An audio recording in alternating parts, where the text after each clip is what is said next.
You crouch beneath the thinning shade of a fig on a low ridge above a brown, unhurried river. It is 9, maybe 10 million years ago, and Africa lies in pieces. Silver grass flickering in heat shimmer, ragged woodland fingering the slope. A narrow stripe of gallery forest stitched along the water's edge. Cicadas rasp a steady lullaby that could pass for a bedside fan. Sap slicks your fingers. Somewhere behind you a hyena cough laughs, "Not yet," and the breath you draw tastes of dust and sun-warmed leaves. You count choices like you count breaths. Climb into the canopy where the breeze is kinder, but the fruit is mostly gone. Or step into the glittering grass where your shadow snaps short by noon, and everything with teeth can see you from far away. You test a step and meet the local welcome committee. Thorns. Your soft city souls are not ready for Thornveld. Small reality check. You probably won't survive this with tender feet, short patience, and a backpack full of optimism. Even your phone's flashlight would be helpful. In about 10 million years. So, before you get comfortable, take a moment to like the video and subscribe, but only if you genuinely enjoy what I do here. That small click sends a big signal to the algorithm that long-form, serious educational content still matters. And to me, it's an incredibly meaningful show of support. Thank you so much for helping keep this channel going strong. While we time travel together, tell me your location and your local time in the comments. I love seeing where in the world you're listening from. Now, dim the lights, maybe turn on a fan for that soft background hum, and let's ease into tonight's journey together. You scoop a palmful of cool mud, mix in ash from last week's grass burn, and smear it across your shoulders. DIY sunscreen. It dries to a soft matte and takes the edge off the glare. Shade is currency. You're budgeting, one damp handful at a time. Here's the quiet headline you live inside. The Miocene is planet of the apes. Not the cinema kind, the ecological kind. Across Africa and Eurasia, apes flourish in dozens upon dozens of species. That's mainstream textbook stuff. They bloom into every niche, fruit, branch, and season will allow. And later, as climates tilt toward drier, sharper seasons, many lineages thin. You don't carry a graph, but your stomach reads the trend. Fruit windows shrink, dry months bite harder, and every bad year carves a deeper groove. Scan the slope. To your right, the grass pales in ruthless light. To your left, a darker ribbon marks where groundwater rides high and trees drink better. Those pale blades whisper a larger story, a chemical one. As open country expands, C4 grasses push into the mosaic, and their carbon leaves a distinctive signature that future lab coats will read in soils and teeth. They'll call it a D13C shift. You translate it as, "This tuber tastes of grit and survival."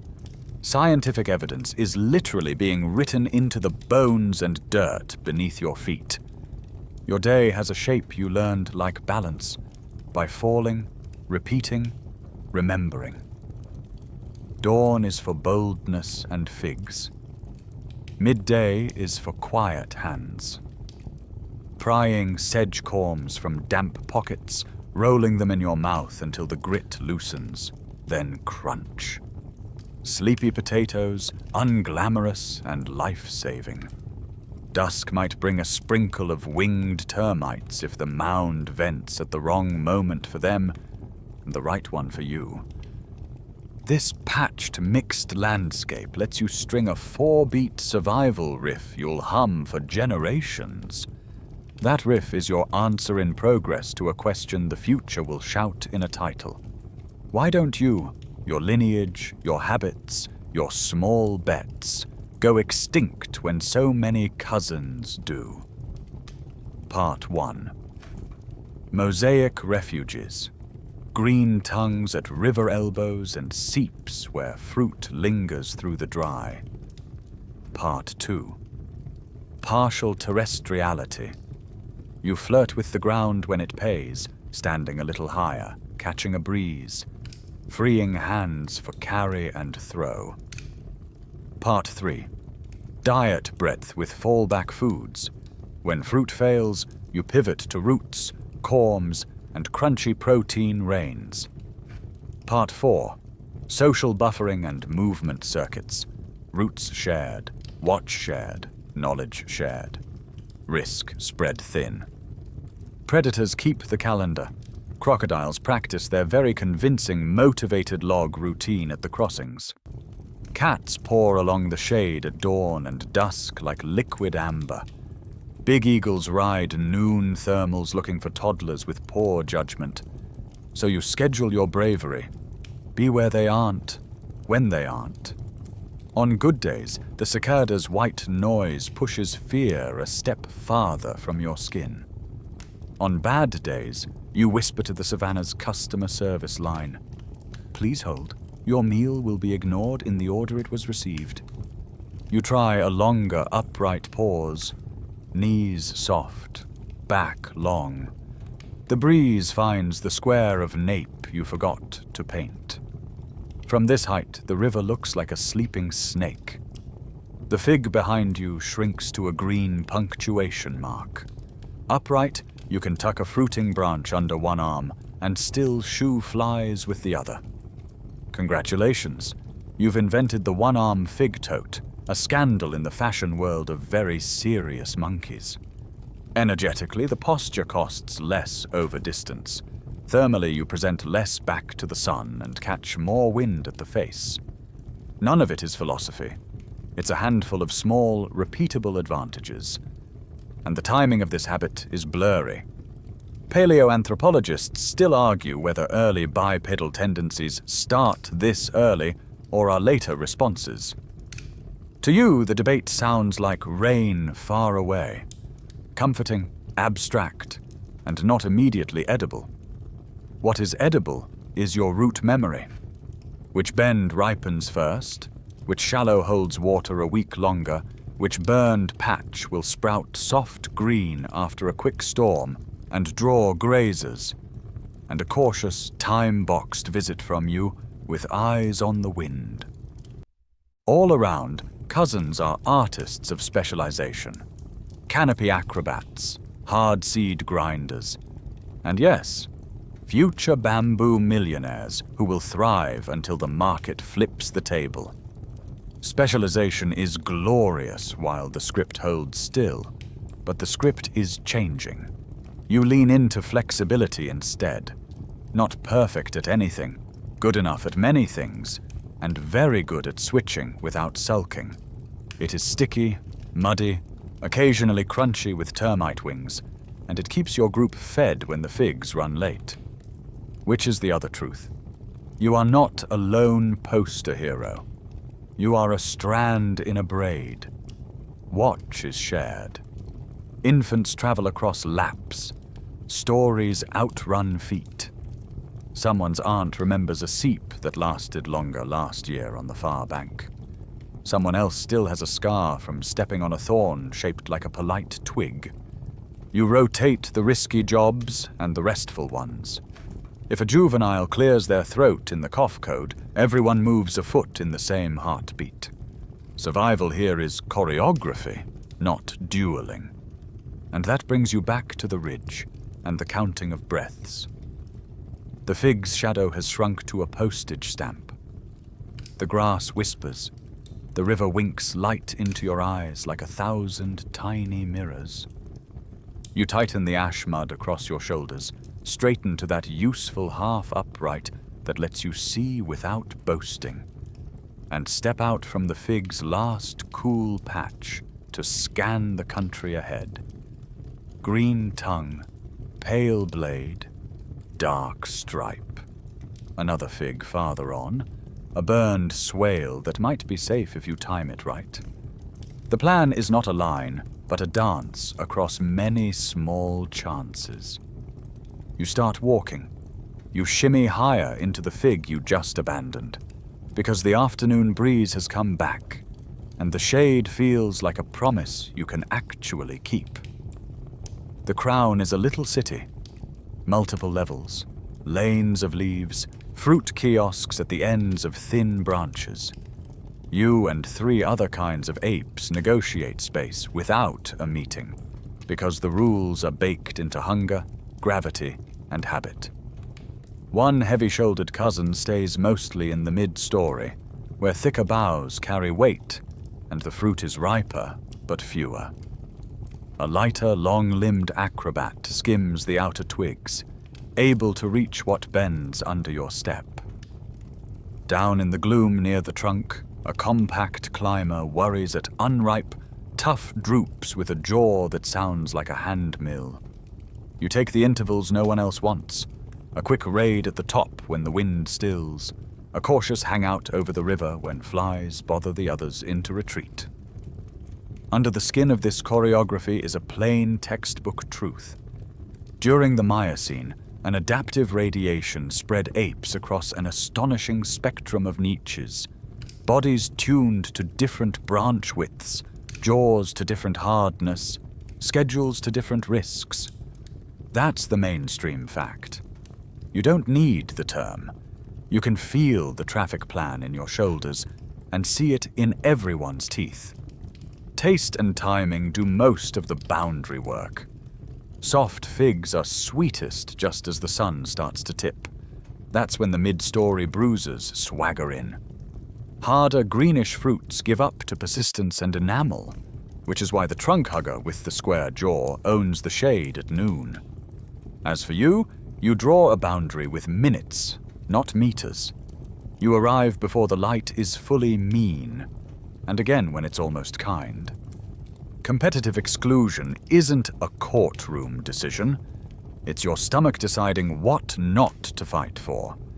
You pluck a fig and press it. Your fingers memorize the give.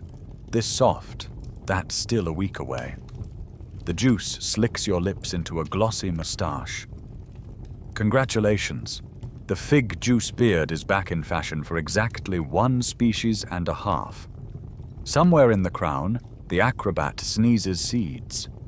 Nobody writes the rules down, but they hold. You keep the peace by specializing lightly in when, while others specialize deeply in what and where. That balance has evidence etched in the smallest places. Teeth wear their stories like travel stamps. Dental microwear on enamel shows tiny patterns, fine scratches in fruit eaters, who shear more than they crunch, pitting and pits on pits in hard object biters, mixed signatures in opportunists like you who swing between figs, corms, and anything that crunches when the season sours. Enamel thickness itself is a budget. Thick caps buy you permission to bite the tough stuff, pay for the grit in tubers, and insure you against lean months. Thin enamel is a specialist's signature, lighter for speed, perfect for tearing soft things, less happy when food turns to gravel. You think of your earlier sleepy potatoes and nod. Your molars file a quiet report. The fig's shade shifts, and the mid-story bruisers drift closer with the sun. You back off, and the branch pops up, relieved. You slide down a level and peel a moment from the day. Listen. The acrobat has moved to the sunny edge, where tiny, unripe figs warm faster. The jaw grinder stays where it's dim but predictable. A fourth face you don't know yet watches from the far side, calculating whether to commit. Little decisions like these add up to symmetry. Several species sharing one feeding ground by slicing it into height bands, texture bands, and time bands. You take your slice and leave. Not all partitioning happens in the tree. Some of it happens in your calendar. You remember when the mudflats puff with termites after a bruised storm. You know the week when river figs at the bend, you've nicknamed Fig Corner, ripen before the ridge figs do. You know that sedge corms at the seep are best 3 days after someone else's small fire passes through and drops ash like seasoning. That calendar is as much a tool as a digging stick you haven't quite invented yet. When the sky goes bruise purple in the east, you smile, because protein rain may fall tonight. Winged termites swarming from their vents into your cupped hands, crunchy and nutty, and precisely the sort of snack future viewers will call weirdly delicious, until they try one. The quirky bit is, it only works if you read the weather and the season like a friend's face. Researchers still debate whether niche partitioning alone could sustain so many sympatric apes without frequent climate resets. The sentence will be minted in journals much later, but the argument hums now under your ribs. Some say the partitions are knife-sharp and stable. Others say they blur when fruit flushes, then reharden in drought. Still others whisper that only the rhythm of the weather keeps the peace, pushing each species into its lane by tightening belts at the right times. You do not resolve the debate. You just set your alarm by cicadas and clouds. Partitioning has manners, and teeth enforce them. The trunk hugger bears square, enamel-rich molars. You flash broader incisors made for plucking rather than cracking. The acrobat shows slender canines that look dramatic, but mostly puncture soft skins. Even guts carry opinions. You've noticed who spends an hour sulking on a branch after eating unripe fruit, and who can chew green without a stomach poem. The differences keep you from stepping on each other's plates. When a wind shifts and the scent of ripe bursts across the crown, everyone moves in a practiced ballet that avoids elbows. Some days it looks like courtesy. It is actually physics and famine prevention. From your high seat, you watch how this logic repeats down the slope. At the shrub line, smaller primates pick through berries you ignore because the seeds are bitter until a rain you can't spare the patience to wait for. On the grass edge, suids nose grubs you don't want but remember as insurance. Out in the hotter glare, antelope test sprouts you can't digest but follow anyway, because where they go, lions go, and where lions have gone, sometimes marrow happens later. It's not that you want what they want, it's that your roots braid with theirs in useful ways. And even within your own kind, you slice it thinner. The bold take dawn, when cats still think like poets. The careful take late morning, when heat presses everyone into shade, and the bad things are lazy.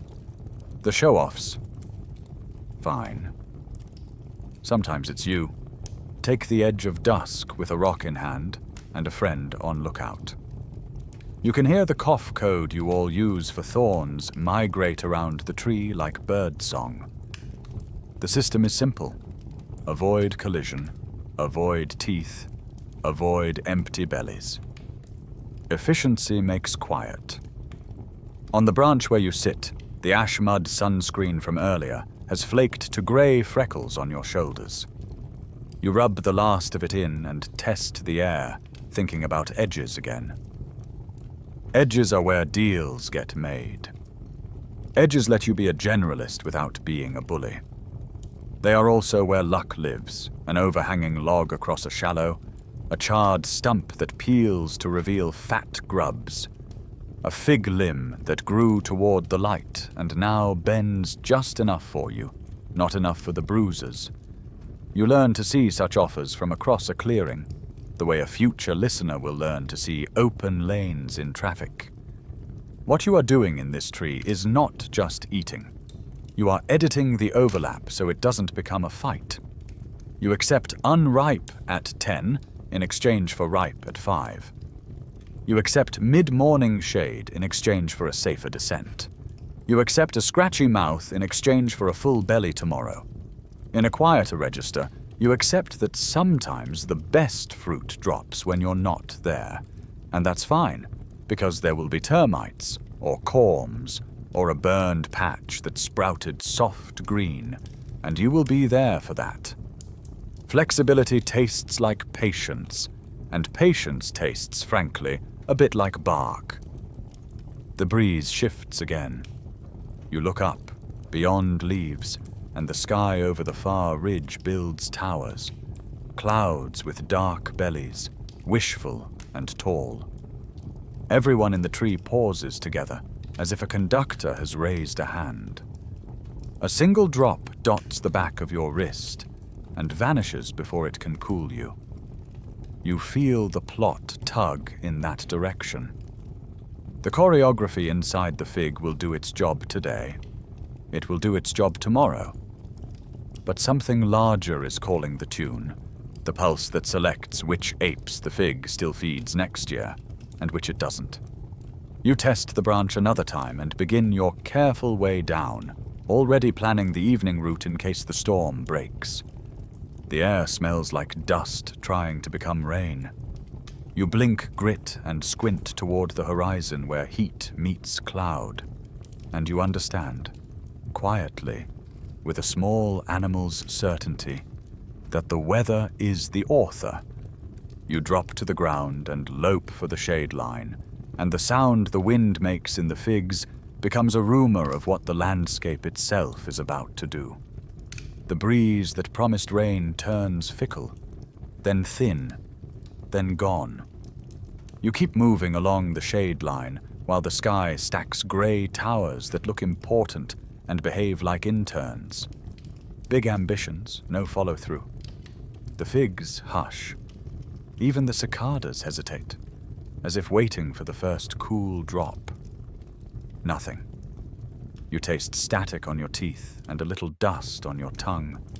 The flavor of a landscape that's learning new habits. You live inside a ratchet. Long before this afternoon, the world ran warmer and greener. The mid-Miocene climatic optimum left forests swollen and generous. Since then, turn by tiny turn, the global thermostat has edged downward and the air has dried out, sharpening seasons into two blunt instruments, a wet that comes late or early, and a dry that arrives right on time with a smirk. Mainstream fact, whispered from tree line to tree line. Through the late Miocene, forests contract and savannas expand across Africa and much of Eurasia, and the animals that trusted shade more than options begin to blink out. You don't hold a lab in your hands. What you have is a river smell that fades earlier each year and a commute for fruit that grows longer, scratchier, louder under your feet. But the future will take the ocean's diary and read it aloud in a bedtime voice. Tiny shells, foraminifera, settle on the seafloor and build their houses with oxygen. The balance of heavy and light oxygen, the 18O, shifts with ice and temperature. Stack those shells in a column, measure the ratios, and you get a line that climbs like a slow staircase toward cooler, more ice-happy times. That line does not shout. It murmurs less rain, longer droughts, forests under pressure.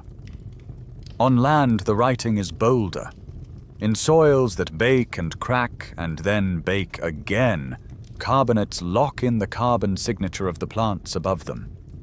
When C4 grasses, those hustlers that love heat and open sky, push into a neighborhood, the soil's D13C skews their way. Later, future teeth will echo the same story in enamel. Your pantry will already know it by taste. C4s don't carry sweet shade in their pockets. They carry light like a dare. Fire gets a promotion in this new regime. You smell it more often. Sweet at the edge, bitter at the core. After a season of stingy rain, grasses crisp to tinder. One lightning rake or a bored spark, and the hills wear charcoal freckles. layers of black dust settle into lakes and peats, little fire proxies that say, the patchwork is real, the patchwork is regular. You learn to work with it. Burned zones draw fresh green. Fresh green draws grazers. Grazers leave small opportunities if you schedule your courage. Your Ashmud sunscreen? Still on brand. Dust becomes the original face powder, which is glamorous in a very specific way. You stop at a hollow that held water last week and stare into a shallow limited edition puddle, one of those exclusive pop-ups where everyone wants a sip and the bouncer is a nervous warthog. Your tongue remembers the puddle's cool argument. Your eyes take notes on hoofprints of who came, who waited, who spooked. You can track your neighborhood on the floor of a teacup. When the cup dries, the stories tighten to the river, because water is a king, and the river is the palace that never quite closes.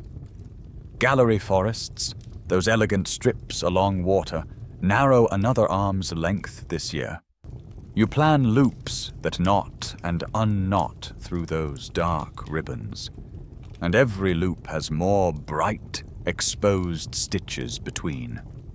Back when the ratchet first bit, Europe's apes had a worse time of it. The cooling and drying clipped temperate forests hard. Species with bodies pledged to branches lost the argument fast.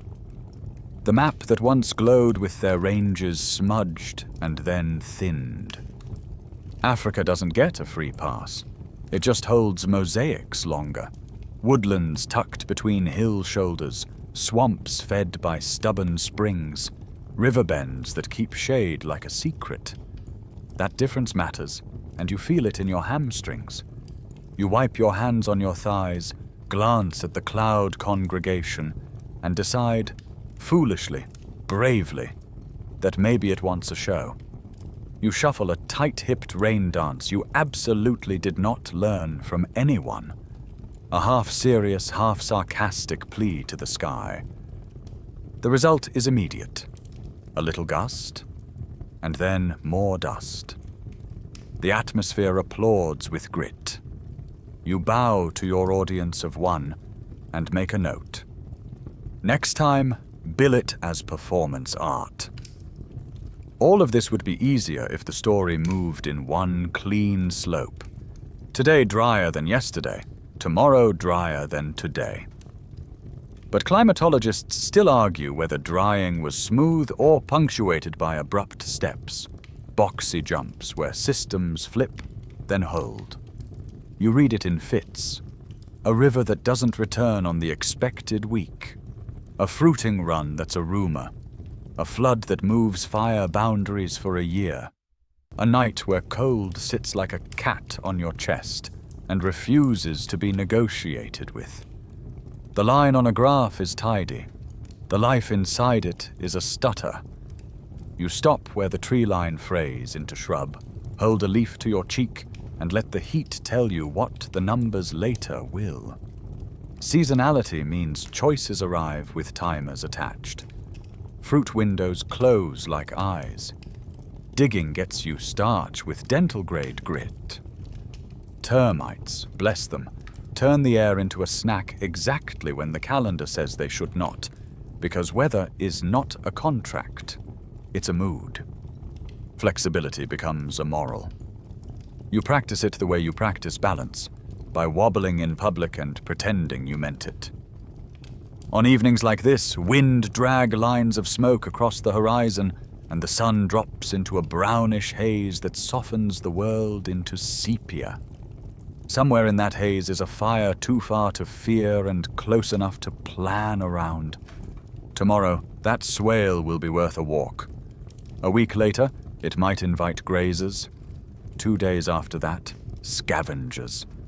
A few minutes after them, if the wind is in your face and the cough code travels ahead of your feet, it might invite you for a cautious look, a test scrape at a long bone, a protein sip that shrugs off seasons.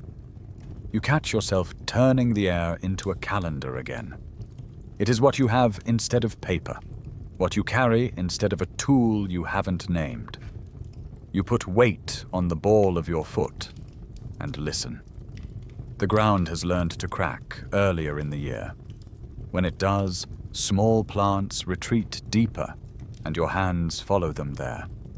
Sometimes you sing to keep time. Nothing fancy, just a hum that keeps your breath slow and your digging steady. The song makes the drive feel less like an argument and more like a lesson you were always going to learn anyway. You move toward the river, because that is where sense accumulates. The band of green is thinner, yes, but it still stitches this side of the valley to the other. Ripe clusters hide in clawing tangles that slice your forearms and reward you with sugar all the same. A bushbuck steps out, hears you, and steps back into the text. Birds you never see slip across, making stitch sounds like a loom in another room. If you were silly enough to narrate your walk, you'd call this a lifeline, and you'd be right. The clouds try one more bluff.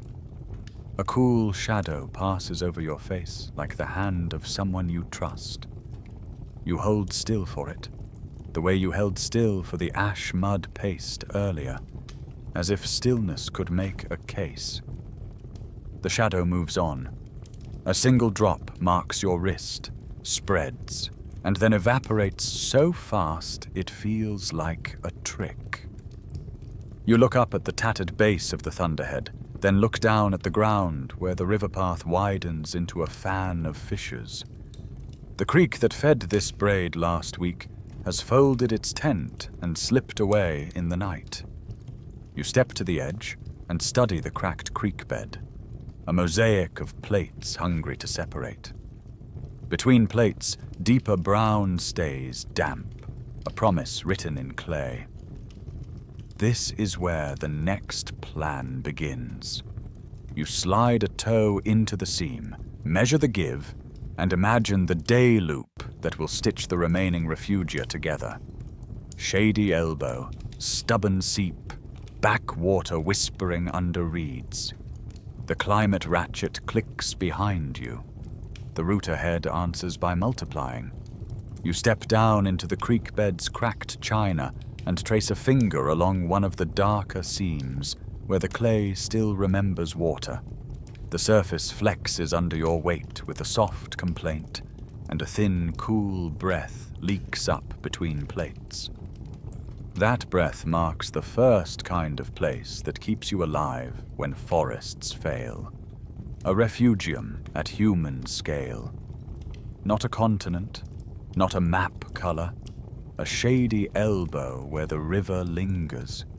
A rocky seep that bleeds clear even when everything else gives up.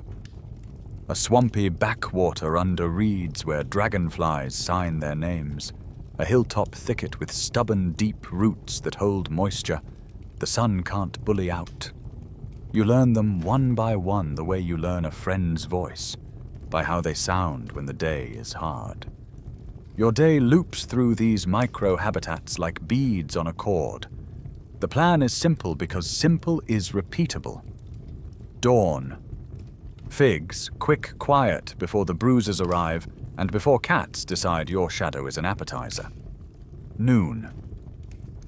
The creek bed seam, where your hands become shovels and the clay gives up sedge corms the size of knuckles. You rinse them in a cupped palm and call them sleepy potatoes because branding is everything and comedy helps the starch go down. Dusk. You drift to the fire-blackened stump where last week's burn licked the grass. If the air is still and the earth is ready, winged termites will blink out of the mound like a star field, and your cupped hands will become bowls. Between these waypoints, you travel under the green ribbon of gallery forest when you can, and across the pale floor of the savannah when you must. Every crossing is a risk-return problem. The straight line between shade patches gleams with promise and teeth. A longer detour along the brush line costs time and sweat, but shelters your soft bits from surprises. You choose when to be terrestrial, not just weather. sun angle, wind face, shade islands spaced like stepping stones. These decide your route. You keep your weight light over open ground, shoulders low, eyes working the horizon for that one log that's actually a crocodile doing its best, just a log audition. If you must step into glare, you re-slick your ash mud paste, the DIY sunscreen that turns your shoulders from flashing billboards into matter geography, and you time your dash to the moment the air itself seems to blink. Fruit fails more often now.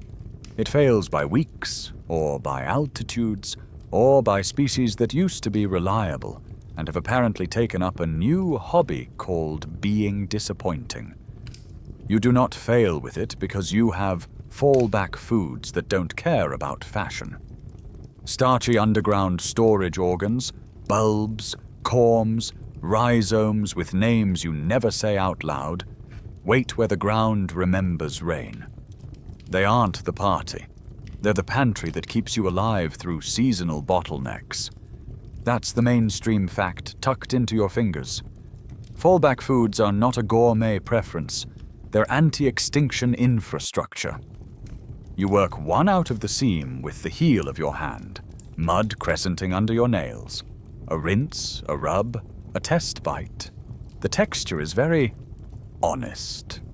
If you were a reviewer, you'd write, earthy, notes of earth.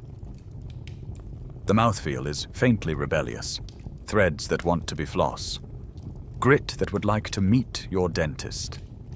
You carve off the scabbiest bits with a thumbnail and assemble the rest into what might be the world's worst salad. Corm slivers, a few desperate greens that taste of polite bitterness, and one dubious berry you immediately regret and spit with theatrical gravitas. The spit test sommelier approves. You pack the sleepy potatoes into the crook of your elbow like treasure and move on, chewing. The evidence of this life piles up in places you won't look for, but someone else will. When the good seasons string together, the micro-wear on your molars looks like fine scratches from slicing fruit and leaves.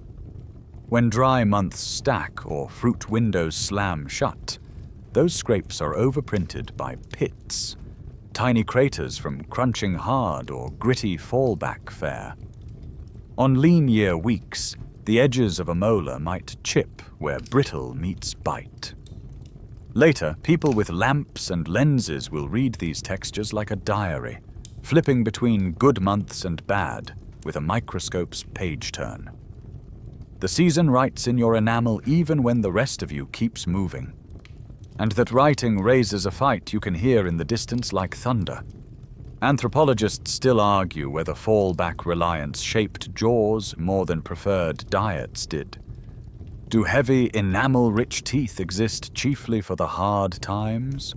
Or do they celebrate what you want to eat when the world is generous? Standing here with a sleepy potato between your molars, you vote for both depending, which is not a satisfying slogan but is true in the way wet clay is true. It takes the shape of what presses it and remembers both the pressure and the release. Refugia are also social architecture. The seep at midday becomes a message board. You recognize yesterday's heel and toe of your own kind, overlaying a fainter pattern of antelope. You add a fresh line, and without thinking, you leave a bit of rubbed bark on the rim, a signal of nothing and everything that says, we passed. Fruit to the east, watch for thorns in the bend. Call it gossip in mud. Juveniles trundle in behind a grandmother who knows exactly where the seam runs longest. A pair of outsiders drift near, but not too near, listening with their noses, pretending they didn't come for the news. Meeting points make mates possible. They also make information flow where food cannot. Risk disperses when ideas travel. Sometimes the backwater is where you nap because shade and dragonfly music beat worry for an hour. Sometimes the hilltop thicket is where you watch the wind. Sometimes the shallow where the river braids is where you teach. A juvenile's hands messy with clay as you guide their thumb to feel for the sneeze of a corm under mud. The lesson is the same every time. Your menu is bigger than your appetite. Your map is bigger than your fear. Your loop is bigger than any one tree's mood swing. Humor helps the loop feel like a choice. You sell the sleepy potatoes to yourself with a wink. Limited seasonal release, now with extra grit. You announce the salad course with a flourish, even though tonight's bowl is your palm and the dressing is river water. You promise yourself termite popcorn at dusk if you do another hour of careful digging without sulking. It's not that jokes fill your stomach. It's that they keep your resolve from drying out before the tubers do. At the burned stump, you scout for the telltale, papery hush of wings starting to think about air. If the wind shifts right after sundown and the mound opens, the sky will glitter. You have roots that depend on that glitter in the same way other roots depend on the weak. A certain fig limb softens. The loop, the pantry, the schedule. They braid into the set of 4 survival levers you keep naming without saying their names. Mosaics, ground use, fallback foods, social buffering. You're not composing a theory, you're walking it. Even the hilltop thicket earns its bead on your string. In the dry, a little wind moves there when the valley air sits heavy. You can sit in green shade without tasting mildew and watch for movement in every direction at once. The thicket's roots reach deeper than the mood of the season. They pull up sips when the river sulks. The berries here are small, less pleasant than the ones by water, but they don't schedule their sweetness by the same clock. Diversity pays like compound interest. Boring, slow, and what saves you when a month refuses to behave. You finish the last of the sleepy potatoes and tuck the muddy skins under a stone where they won't advertise your presence.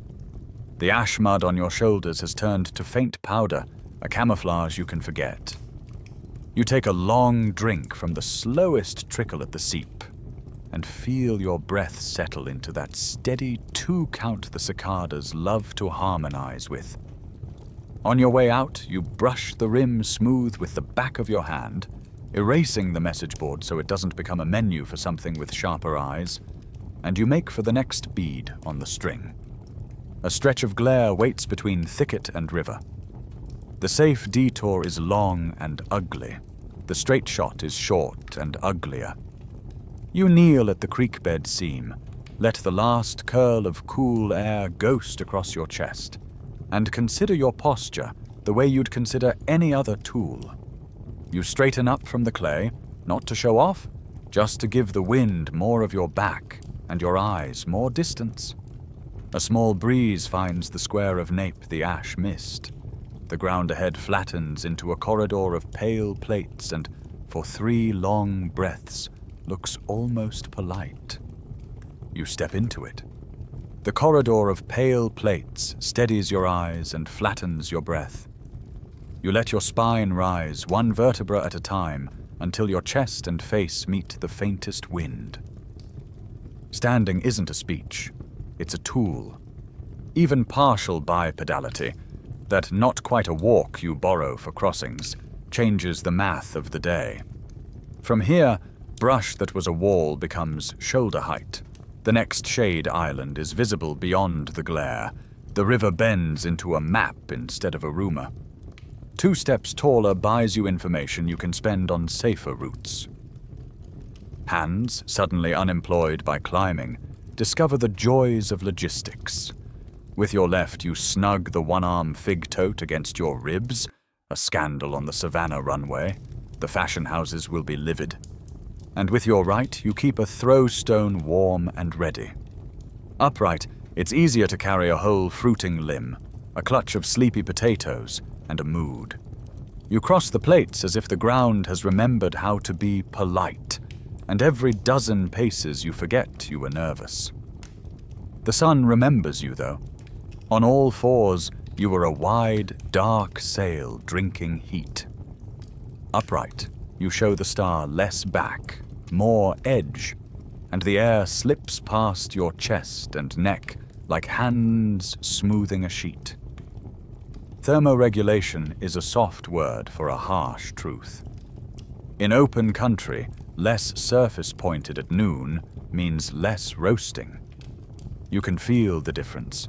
Shoulders no longer screaming, nape catching breeze, ash mud sunscreen earning its keep. Mainstream fact, the kind that belongs in a museum label, but also in your bones. A bipedal posture reduces heat load and makes long crossings survivable, where a crouched crawl would cook you. There's physics humming under your feet. Even before this posture becomes a full-time gait, your legs work more like pendulums when you're upright. Each swing stores and returns a little energy. The hip does a quiet core workout, courtesy of evolution, as the body vaults over the stance foot. Later, when legs are longer and the pelvis is tuned differently, the advantage gets loud. For now it's a whisper you can still hear. Step economy over distance. Comparative cost of transport models in some future notebook will translate your feeling into numbers. Fewer watts per meter for a steady walk than for a four-limb scramble across the same open patch. You don't need the chart. Your breath is the chart. Of course, it's not a free lunch. Your calves mutter about balance, your lower back reminds you it has opinions, and the tendons along your thighs negotiate every step with the terrain. This isn't a heroic transformation montage. It's a skill you rent by the minute. But the terrain pays you back for learning it. Burned swales that were ash and ankle-grabbing roots last week have turned to hardpan that will politely hold you for 50 paces. Shallow water that would soak a belly crawl becomes a cool corridor you can stride, ankles rinsed, scent thinned. Even the grass itself parts differently when you're more flagpole than tabletop. Corridors appear where none existed until you stood to see them. The wind shifts, and your shoulders feel the difference first. You square to it without thinking, narrowing your profile to the sun and letting the air comb heat off your skin. The cough code clicks twice from the scrub to your right. Thorns, so you angle left, stepping from pale plate to pale plate with an economy that would make a goat jealous. Every so often you test a micro lunge, 2 longer strides stitched together, and learn how far you can extend without inviting a trip. It's not grace, it's a practiced clumsiness that keeps improving. Scholars still argue whether heat stress or carrying drove early upright behaviors. To you, the distinction feels like arguing whether water or thirst drove the drink. You stand because the sun is rude. You stand because 2 hands carry more than 1 mouth can. You stand because 8 meters of air can turn a cat's intent into confusion if there's a stone flying through it. The posture multiplies distance. Distance you can see, distance you can move, distance you can put between trouble and your softer bits. Threat displays change their costume when you rise. On a branch, size is a function of fur and voice. On open ground, size is an angle. You widen, you lift, you show the plane of your chest as if it were a shield painted with ash. You raise the throwstone with the kind of deliberate slowness that says, I have time. Sometimes you don't have time, then the posture gives you a faster first step, a cleaner pivot, a sightline past the grass to choose whether to freeze or bolt.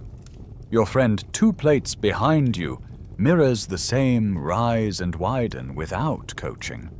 Choreography again, this time with the horizon as the audience.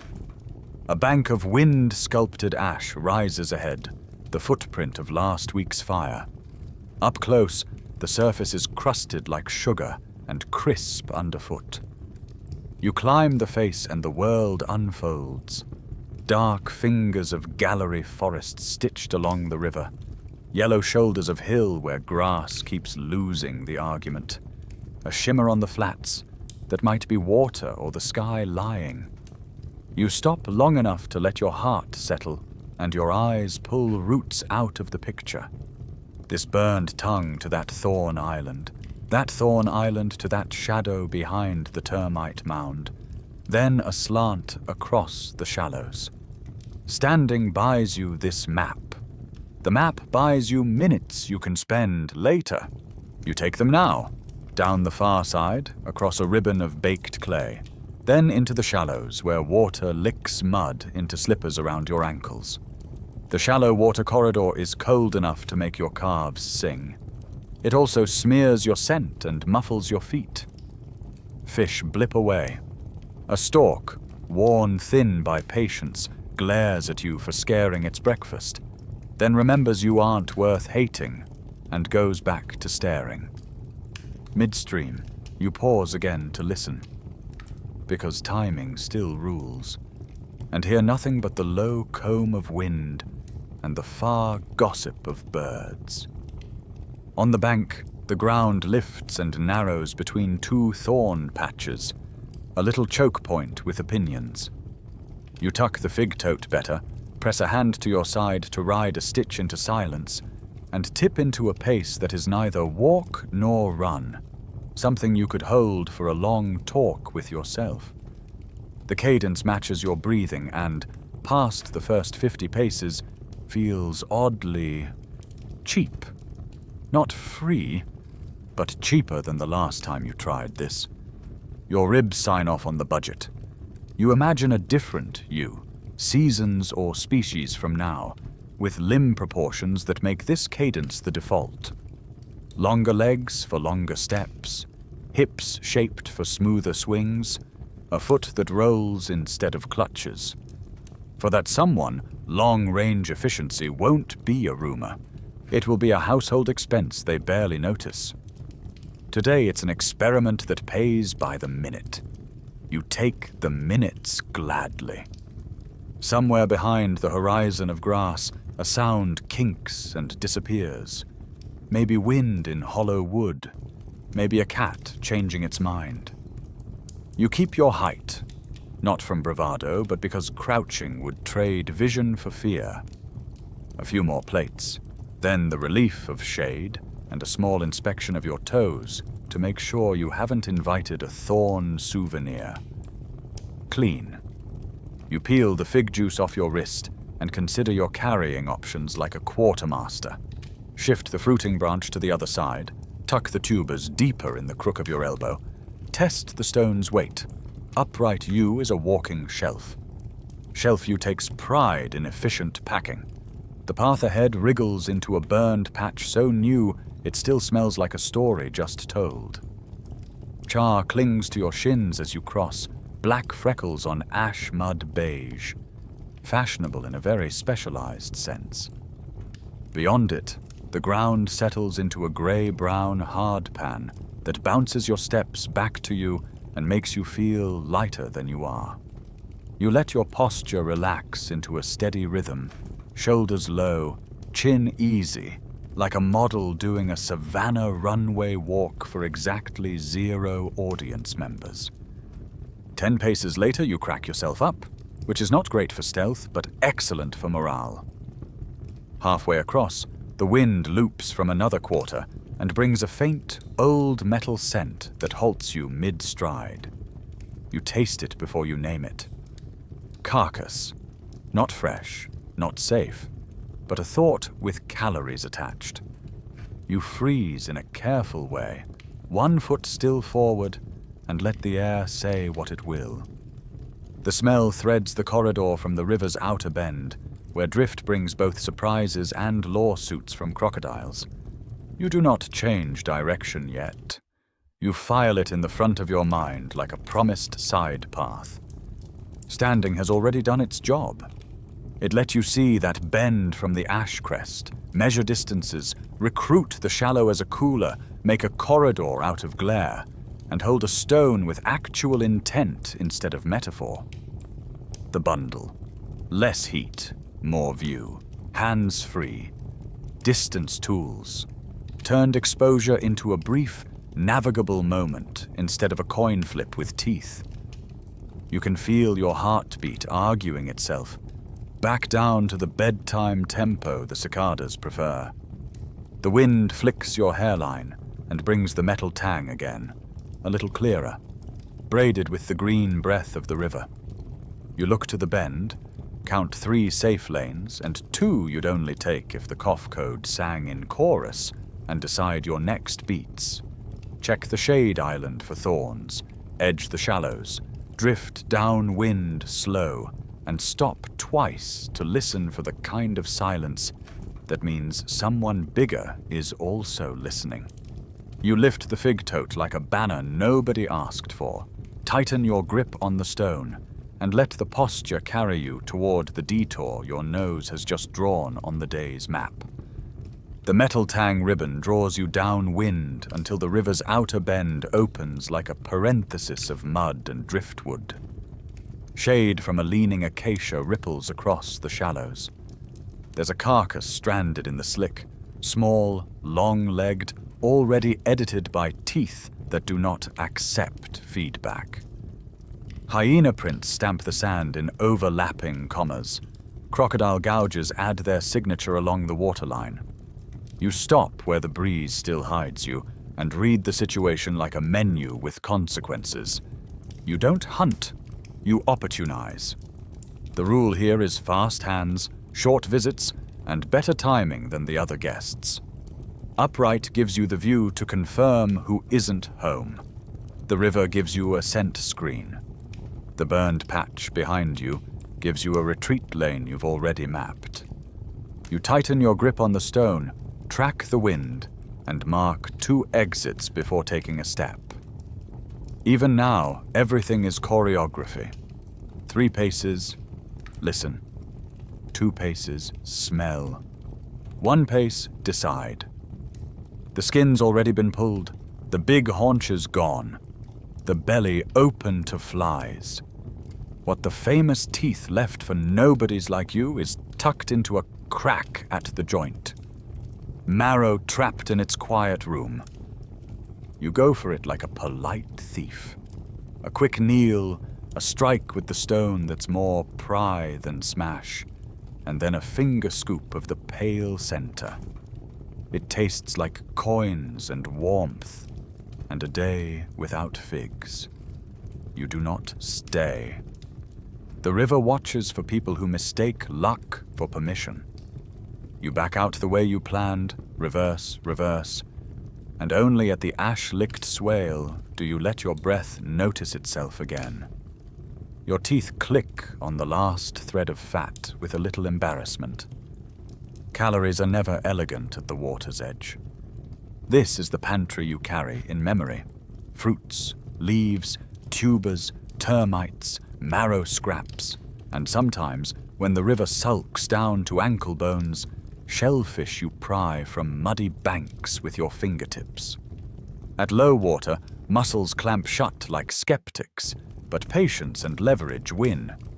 You roast them in the embers of someone else's grass fire and pretend you're a chef with a crocodile panic reduction. The menu isn't proud, it's broad, and breadth is insurance. On your best days, figs drip. On your worst, there is still something true you can chew. That truth is etched in your mouth. Thick enamel caps your molars like quiet armor. Mainstream fact that separates your possibilities from those of the thin enameled leaf fanatics who fold when grit enters the chat. Thick caps permit what bad seasons demand. Crunching sedge corms still wearing the river's sand.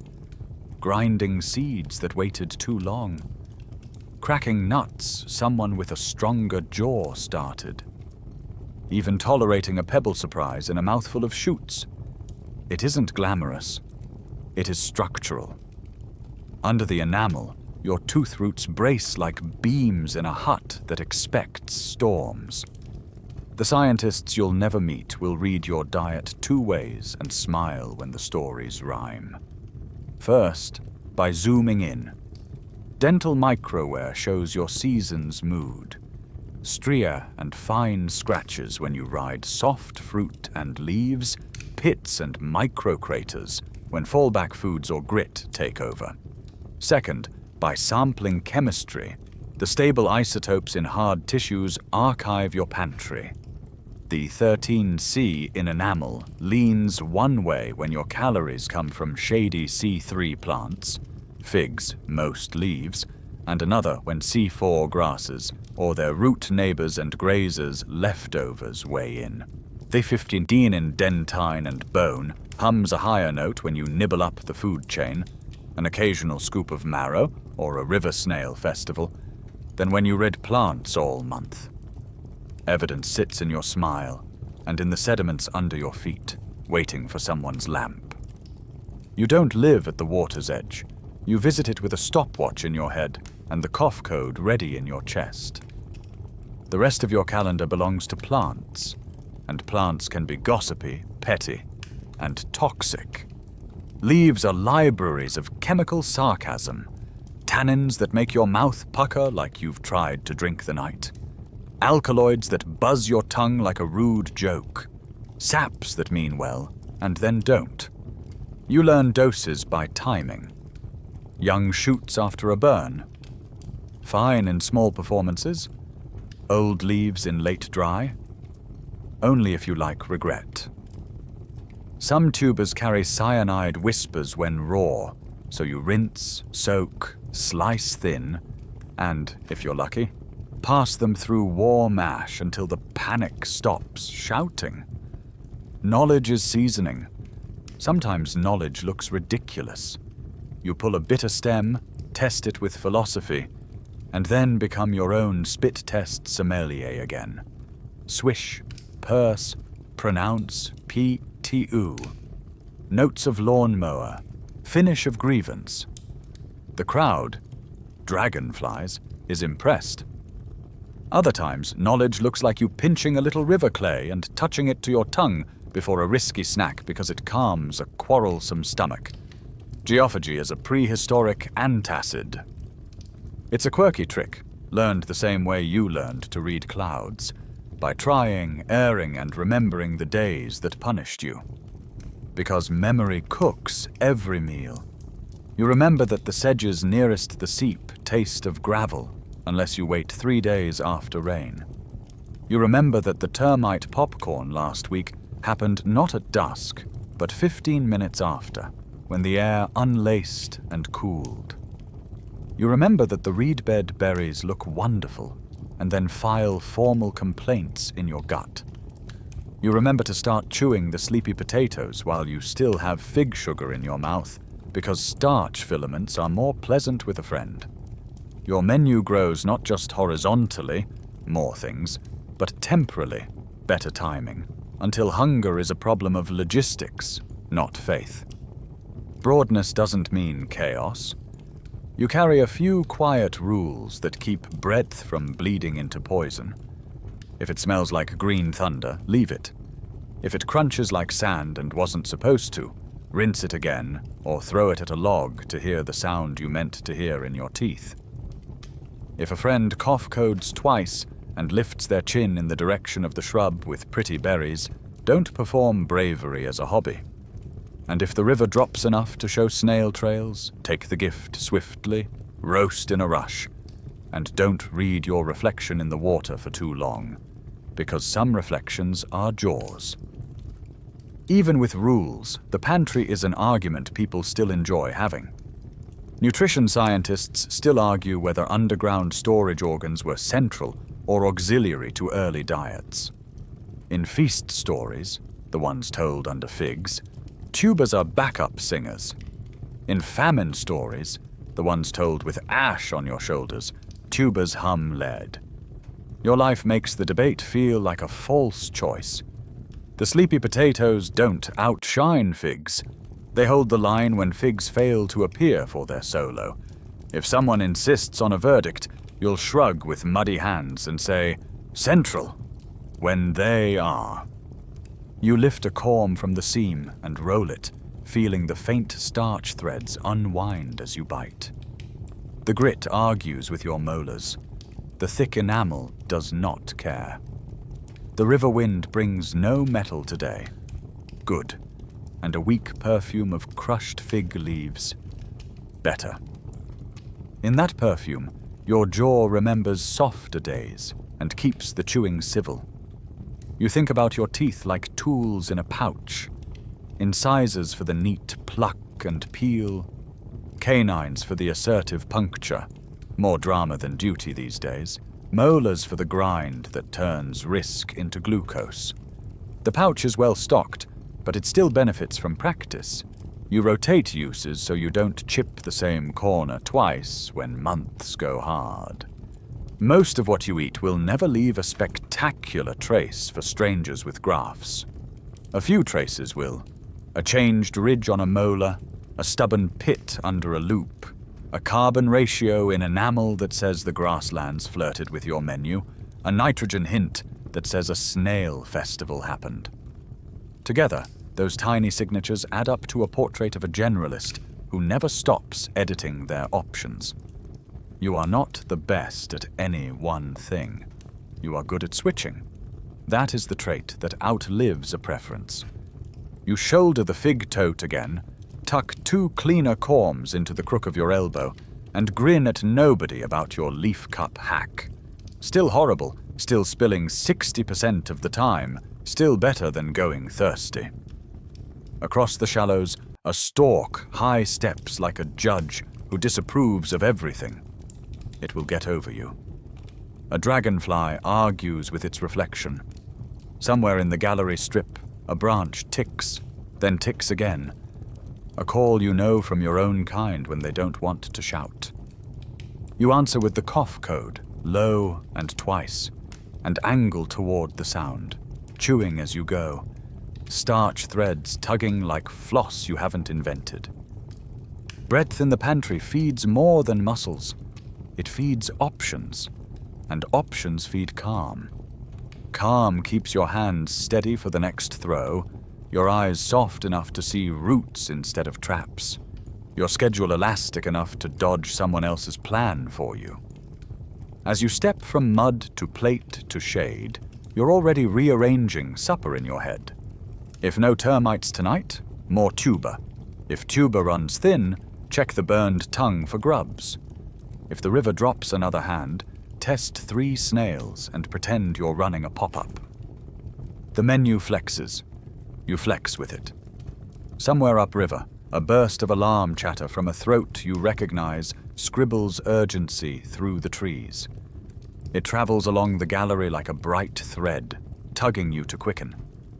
You swallow what's in your mouth, wipe your fingers on the ash-patterned canvas of your skin, and pick up the pace. Food is a plan. People are the plan that edits the plan.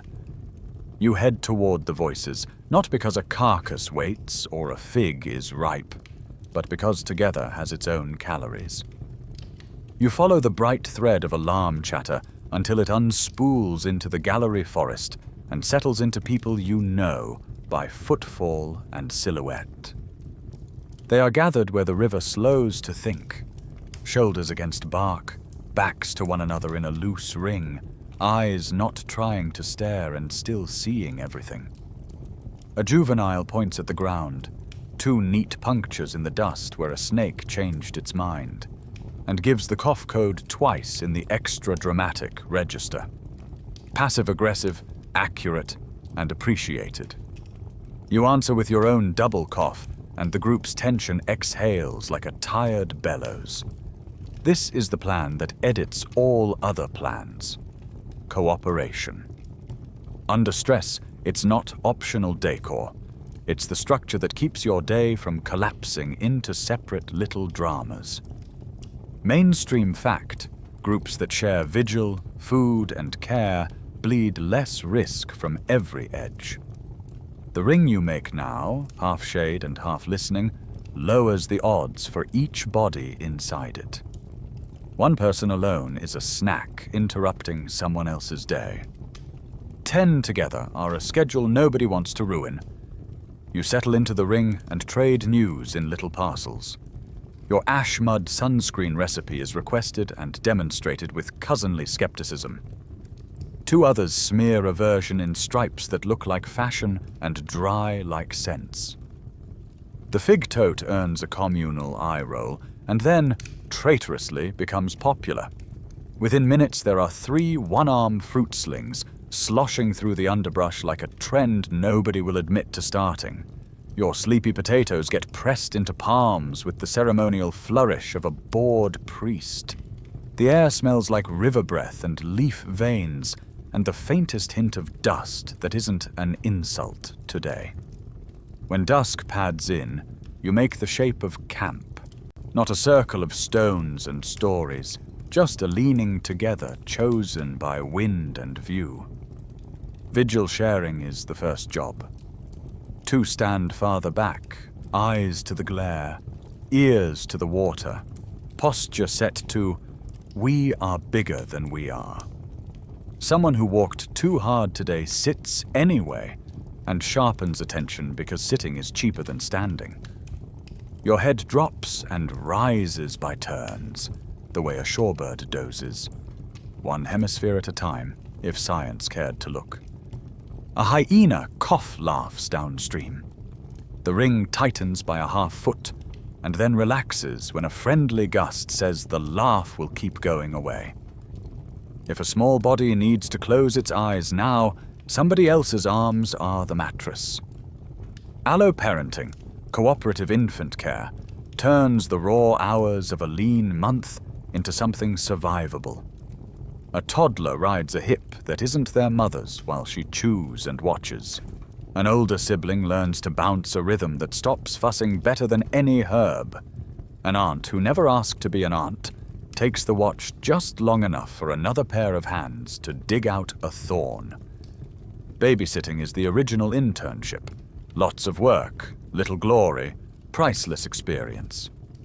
The way a juvenile learns to carry a drowsy weight without dropping it is the way they learn to cross open ground without advertising panic, by osmosis, laughter, and repetition. Food moves the same way. Your termite popcorn memory becomes tonight's side dish if the wind gives permission. If it doesn't, the group braids crumbs of whatever each of you carried. 1 person's fruiting twig, your starchy corm slivers, someone else's handful of bitter leaves that are bearable in exactly this company. Sharing is not charity, it is risk smoothing. The stomachs that go to sleep a little full tonight will be the eyes that stay open on your turn with the watch. And knowledge is food. Elders recite where the last seeps held when the dry was even ruder than this. They list roots that run cooler by a long grass blade. They describe how a certain burned swale pays green 6 days after rain, and how you count the 6 by watching the moths that show up 3 days after the smoke. The juveniles hang on the edges of these sentences, counting with their hands, storing calendar inside the skull behind their eyes. Tomorrow, 1 will make the call to wait 10 minutes for the wind to bend before crossing a glare patch. It will sound like opinion. It will be an inheritance. As the dark folds over the river, 2 figures slip from the upstream bend. Neighbors you've smelled before and not argued with. They carry their evening like your evening. 1 watching outward, 1 watching the watcher. You do the polite things without a language. Heads turned just enough to offer faces, bodies angled just enough to keep exit lanes open. A slow approach. A stand at 2 body lengths. The river's hush between. You trade nothing and trade everything. A small tilt of chin toward a refugium you used today. A flick of fingers that means thorns here. A muttered cough that means snakes there. You bring them into the ring because meeting points make gene exchange possible in a world that loves to split maps apart. This quiet traffic between neighboring patches is more than friendliness. It is a safety net with DNA in it. Small, isolated bands are the universe's favorite coin flip. They can be unlucky for reasons that have nothing to do with skill. A bad fever, a string of late figs, one ambitious crocodile, and the story ends. But when pathways stay open and gene flow drifts along them, when juveniles sometimes grow up and slip across to start families elsewhere, those coin flips stop ruling you. In the future, someone will call this buffer effective population size, NER, and remind the room that what matters isn't the head count in the shade tonight. It's how many bodies successfully breed across seasons and spaces. Corridors, those ash-cooled swales, shallow water lanes, thorn island stepping stones, keep NER high enough that an unlucky week doesn't become a final chapter. In your bedtime terms, a braided stream of small groups behaves like one larger, calmer river. Bad luck splashes in one braid while another keeps moving. Ideas that work in one patch skip across to the others.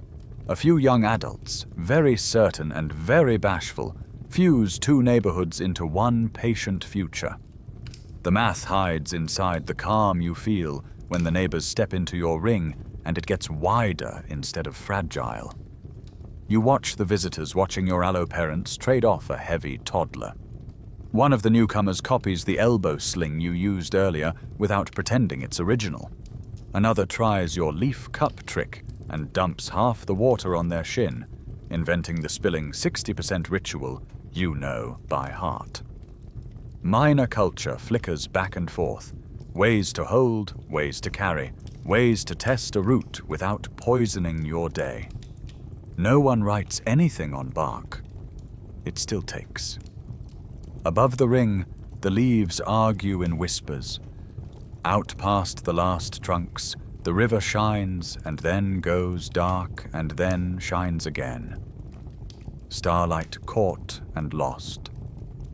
Your turn on watch comes with a nod, a stand, and a sudden affection for the patch of air that keeps offering itself to your nape.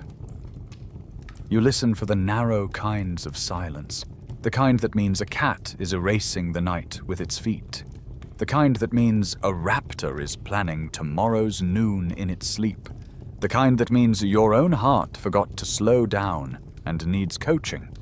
You hum it down, the way you hum a juvenile to heavy lids. Primatologists still argue whether early hominin social systems were multi-male, multi-female, or something else. Maybe the future will balance the bones and count the options. Pair bond recipes, fission-fusion math, hierarchies, egalitarian muddle. Tonight, all you know is this. Many adults, many juveniles, many watchful eyes, and a breakfast plan that belongs to no one and to everyone. Whatever the diagram on a classroom wall will look like, the effect is here. A camp where any single mother is not a cliff, where any single elder is not a library without a roof, where any single wound is not a prophecy. Two more visitors hover at the edge of light and then peel off, downstream, to their own careful dark. Your ring rearranges itself to fill the shape they leave, and the river goes on, pretending to be a road to the stars. The little bodies sag. The big bodies agree to sag in shifts. You do the math nobody sees. Who has eaten enough to watch harder? Who has carried enough to sleep deeper? Who will trade a later nap for an earlier start? Someone makes the cough code in a parody of Menace to tell a friend not to sit on a thorny root. Laughter folds over the circle like a blanket. Toward midnight, a breeze carries ash from a burn somewhere past the bend, news written in scent. You stand long enough to taste its direction and file it into tomorrow's decisions. When the cool begins to rim the air, backs straighten and then soften, and you scrawl a new loop in your head using today's updates. Seep after dawn, burned tongue after the sun gets bored, shallow crossing if the wind agrees, Fig check only if the acrobats move first. The calendar hums in your bones. Cooperation hums louder. Morning will ask for motion, and motion will ask for order.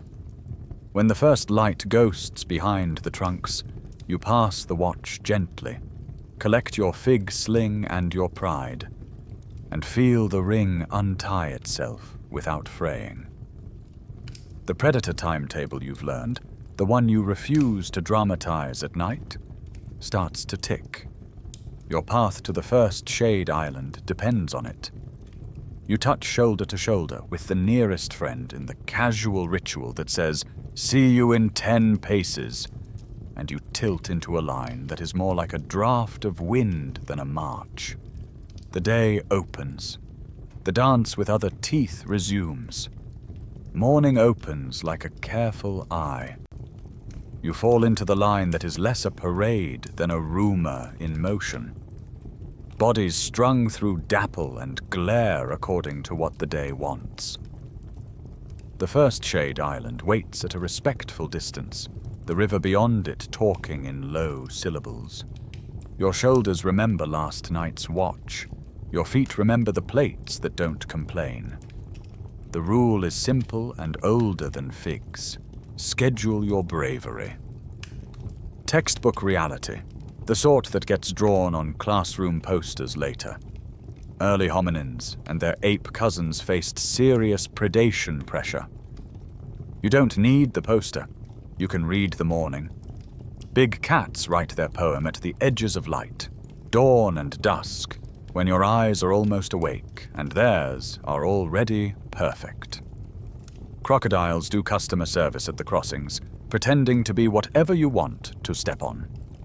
Raptors make noon a vertical problem, circling on thermals until a small shadow moves the wrong way. The Predator Guild is a clock.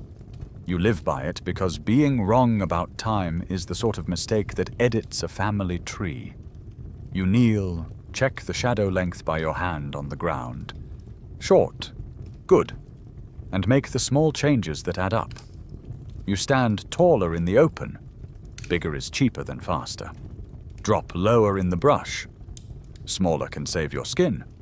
Tighten your one-arm fig tote so it won't announce you, and warm the throwing stone in your palm. Rocks are your distance tools. The throw is a message everyone can read. Rated E for everyone, you think, and it almost makes you smile. Your anti-predator toolkit is not heroic. It's practical. Height for sightlines, rocks and sticks for negotiation, numbers for confidence, noise when surprise would cost you more than attention, timing that prefers when the shadows are shortest, because cats dislike honesty in lighting. The cough code ripples down the line, not alarm, just the version that means thorn here, step there. You adjust your path by a hand's breadth and keep the cadence that breath and ground agreed on. At the first shallow, the river lifts sweat from your ankles and returns it as clarity. 2 logs wait at the crossing, one convincingly inanimate, one very motivated. The eye ridges give the lyre away.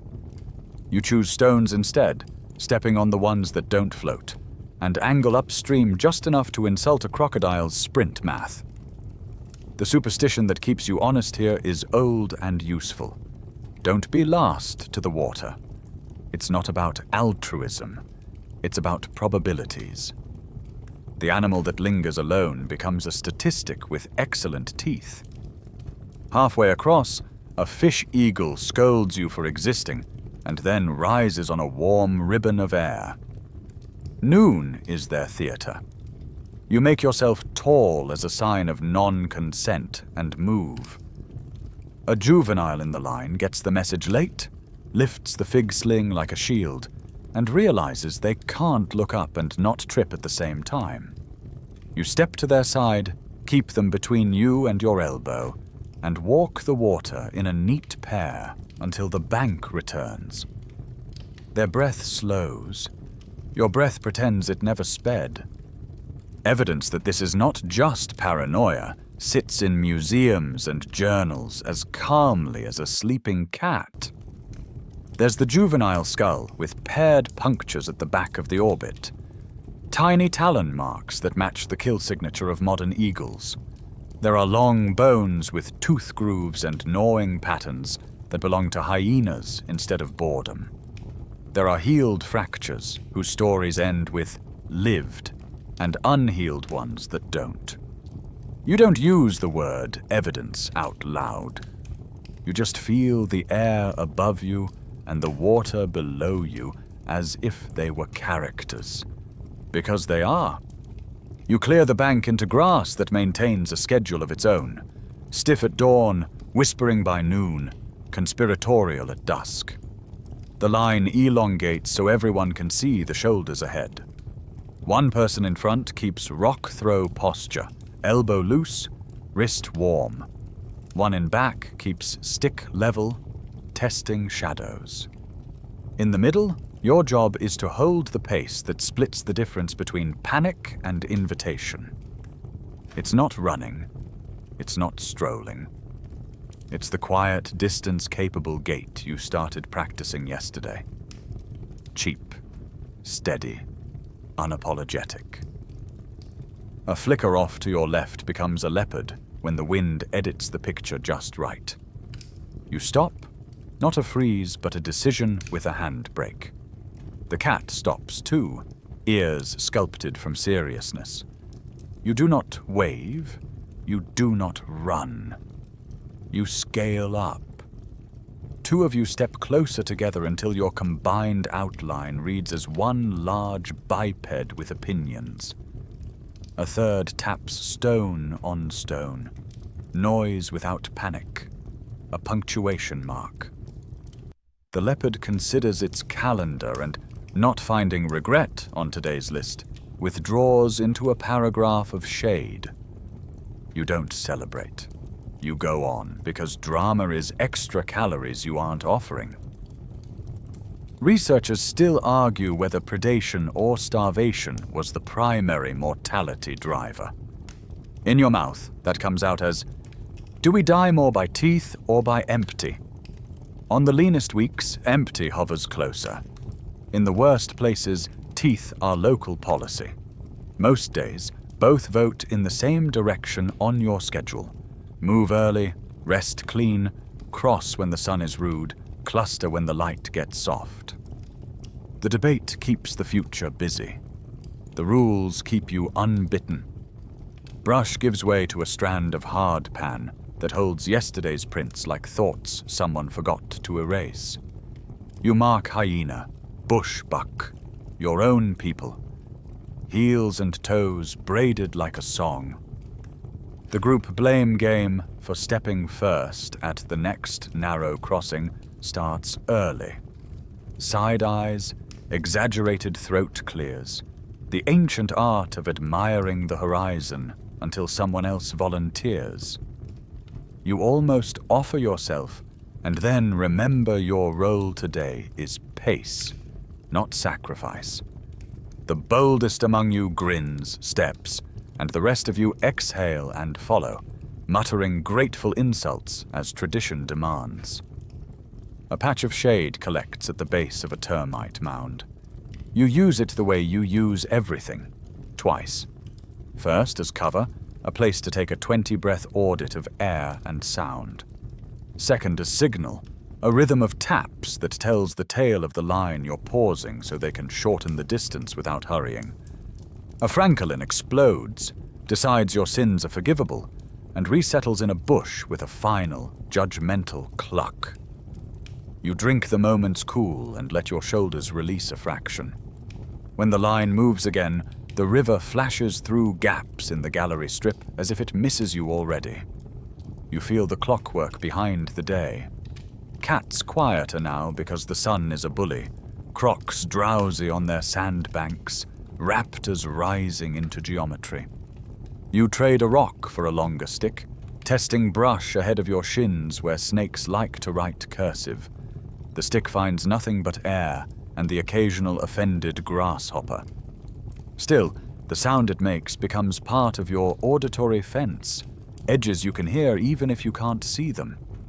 By midday, you've managed the day's hard crossing, the one you circled in your head last night when ash on the wind told you a burn would change the routes. It pays to listen to smoke. The burned tongue you aimed for has crusted into a dependable footpath, and the breeze, kinder now, keeps the cat smell behind you. You did not sprint. You did not swagger. You timed a walk that a future ancestor will perfect into an art. The ground leans up into a ridge, and the line shortens as slope and brush pinch it together. At the crest you rise into a view that takes the breath without asking permission. To the north, the valley widens and the greens thin into new shapes. Beyond that, pale shoulders of land suggest not just distance, but direction. Corridors that lead away, and also between. You take it in quietly, the way you took in the leopard and the river. Routes are invitations. You don't have to say yes today to enjoy being asked. Below, the gallery forest threads on. Above, a hawk writes loops in warm air, working equations you will not solve and do not need to. Behind, the line arranges itself in a loose semicircle, a habit by now. Faces outward, spines to comfort. You tighten the fig sling, brush ash from your arm until your skin returns, and let your mind drift just far enough to imagine paths that connect this ridge to ridges you cannot see. The ground seems to whisper Anatolia without meaning to, a syllable of north that feels like a road more than a place. For now, the plan is simple. A breath, a drink, a check of the shadows, a decision about whether the next step belongs to today or to a year you haven't met. Predators have their hours, and you have yours. And between them is the narrow shelf where you stand, taller than you used to, calmer than you expected, reading the land for the next invitation. From the ridge, the world arranges itself into lanes. The river threads silver south to north. Low hills step east like a staircase with missing treads. Beyond them, the horizon bleaches into a pale band that feels less like sky and more like direction. You stand still until the map inside your head catches up with the one under your feet. Corridors are not lines drawn on parchment. They're strings of good enough days. A seep that lasts longer than it should, a shoulder of slope that stays green when everything sulks, a chain of figs that ripen one bend after another like lanterns you swear someone's lighting for you. In a quieter register, this is the mainstream fact whispered by bones and borders. Eurasia Africa exchanges shaped ape distributions in the Miocene. Land didn't politely separate here from there. It offered bridges when sea fell or sediments rose. It posted filters where mountains pinched or deserts forgot how to be kind. Species didn't migrate once and write home. They pulsed, north in a run of wet years, south when dry locked the gates, across when a river braided itself into stepping stones. If your life had paperwork, it would be stamped, frequent traveler. From this crest, you let the mental map widen. To your south, the rift runs like a seam that sometimes tears and sometimes stitches. To your north, the country lifts, dries, and then, very far off, kinks into the highlands that flip water toward other seas. Between is Anatolia, not a place you name tonight, but a shape you can feel. A broad, complicated filter where roots braid and thin and braid again. Filters don't just block, they edit, letting some bodies through, turning others back, sorting travelers by what they can tolerate. Your kind does well with patchwork. Filters are patchwork made into geography. On days like this, Your feet rehearse a possible future. Follow the fruit belts up the river. Use seasonality as a staircase. When figs in the lower valley end their show, the next valley starts its opening night. When sedges in this seep grow bitter, a seep 100 paces higher still tastes like patience. You imagine a north-south walk that isn't a march but a sway, an annual breathing. Out with the rains, in with the dry. The route would be a necklace of fig corners, bends like the one below you where the gallery forest fattens and the shadows hold their shape in heat. You grin and in a very professional tone leave a mental review. Fig corner, 5 stars, excellent shade, staff, weaver birds, a bit noisy, would forage again. You start down toward today's fig corner, because imagining is a luxury and chewing is law. The corridor tightens at a sand tongue where the river has been recently opinionated. This is where filters get personal. You must squeeze past the tongue without becoming a crocodile's footnote, duck the thorn that hates everyone equally, and time the crossing with a wind that treats you like a rumor instead of a promise. The walk becomes a test you know by heart. Past the sand, the shade swallows you, and the fig you were hoping for presents itself like a patient teacher. The choreography returns. Outer twigs belong to the acrobat, mid-story to the bruiser, the trunk gloom to the jaw grinder. You take the wen slice again, slipping in while the sun repositions the others. But today, as you settle, a different face watches you from the next bough.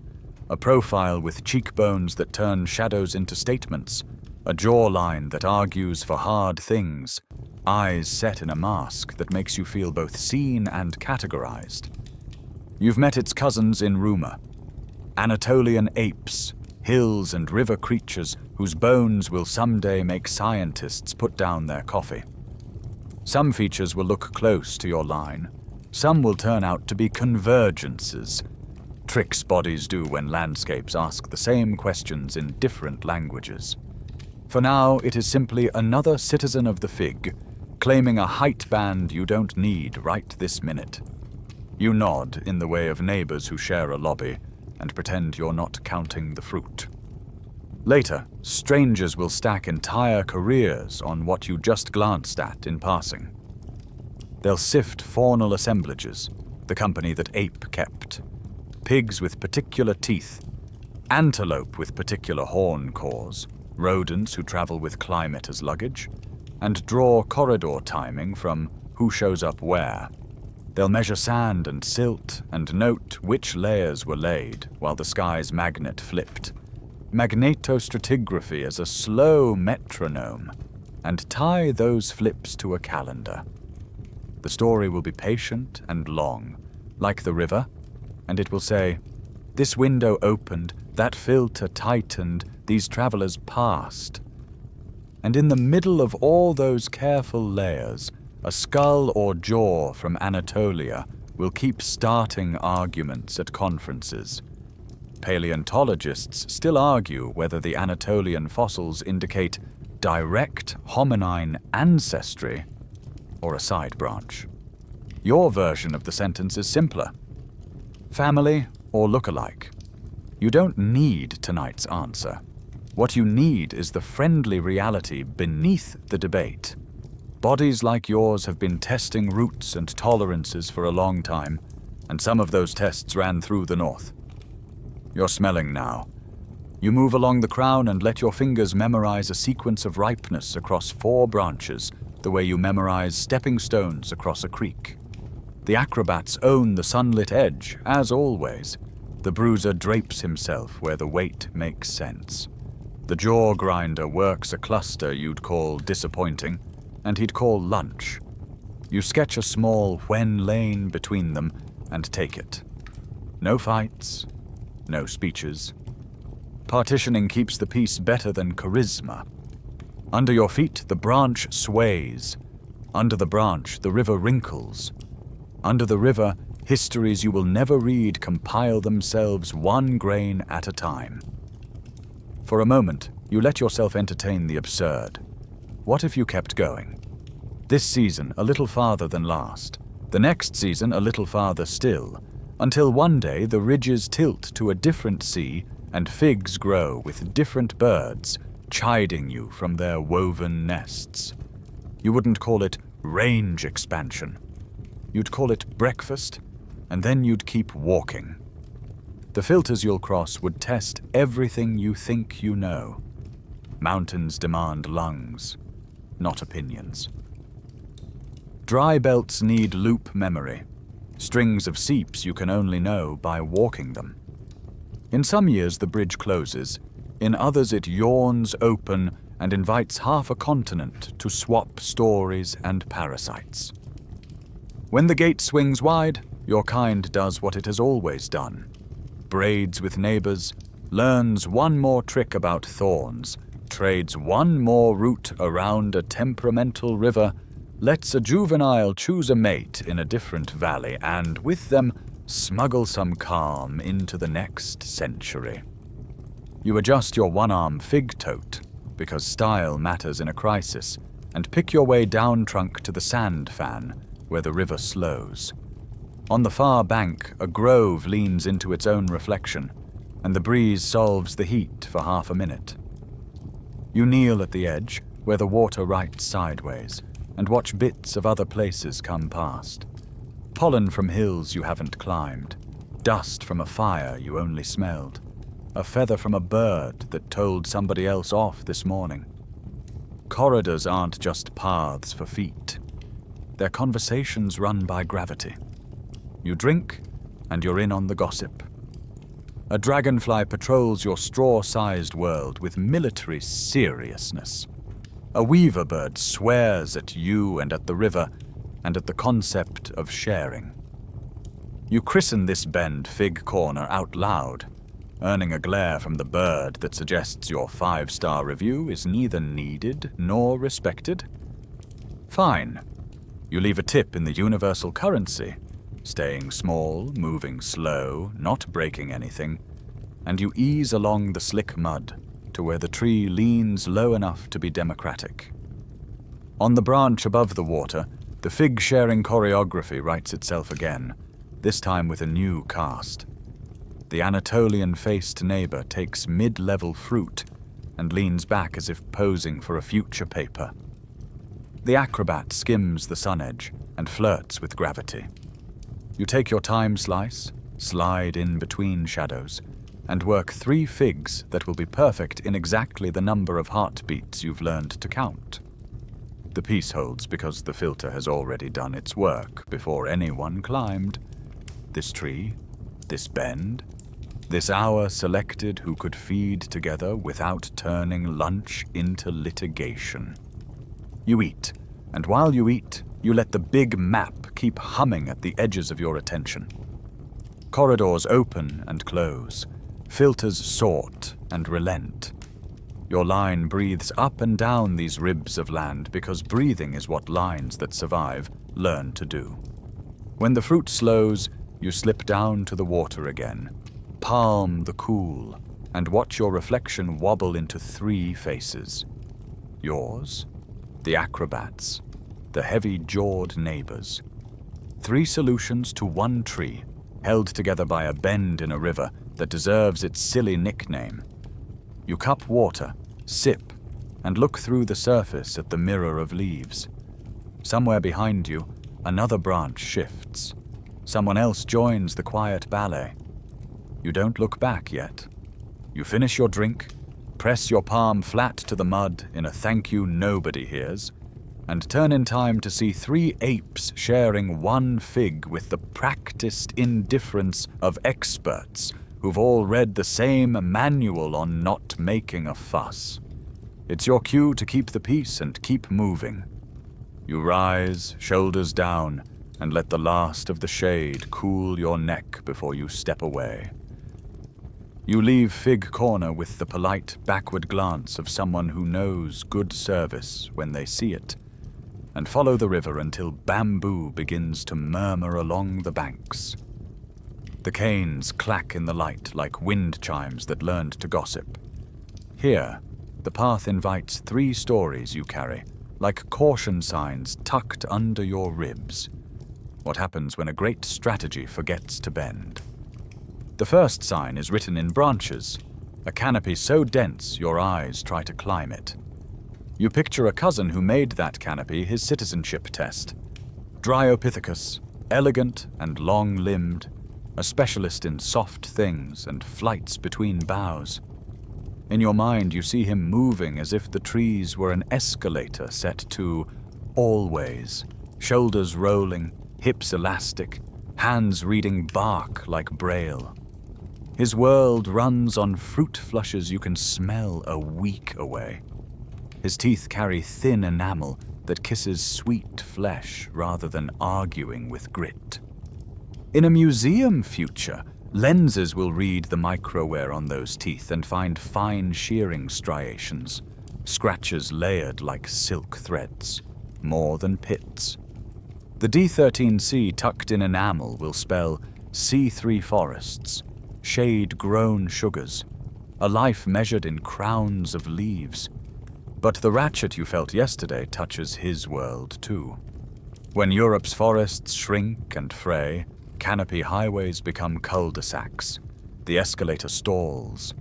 The crossing between 2 crowns stretches just enough to insert weather into his day. One storm flips the bridge, one drought moves the fruit's calendar by a month, one burning hillside trims his choices to either risk ground or wait hungry. He waits, mostly. Waiting works until it doesn't. Specialists fly until the air goes thin. You step softly under a gap where the branches no longer meet, and the absence tells his story, clearer than bones.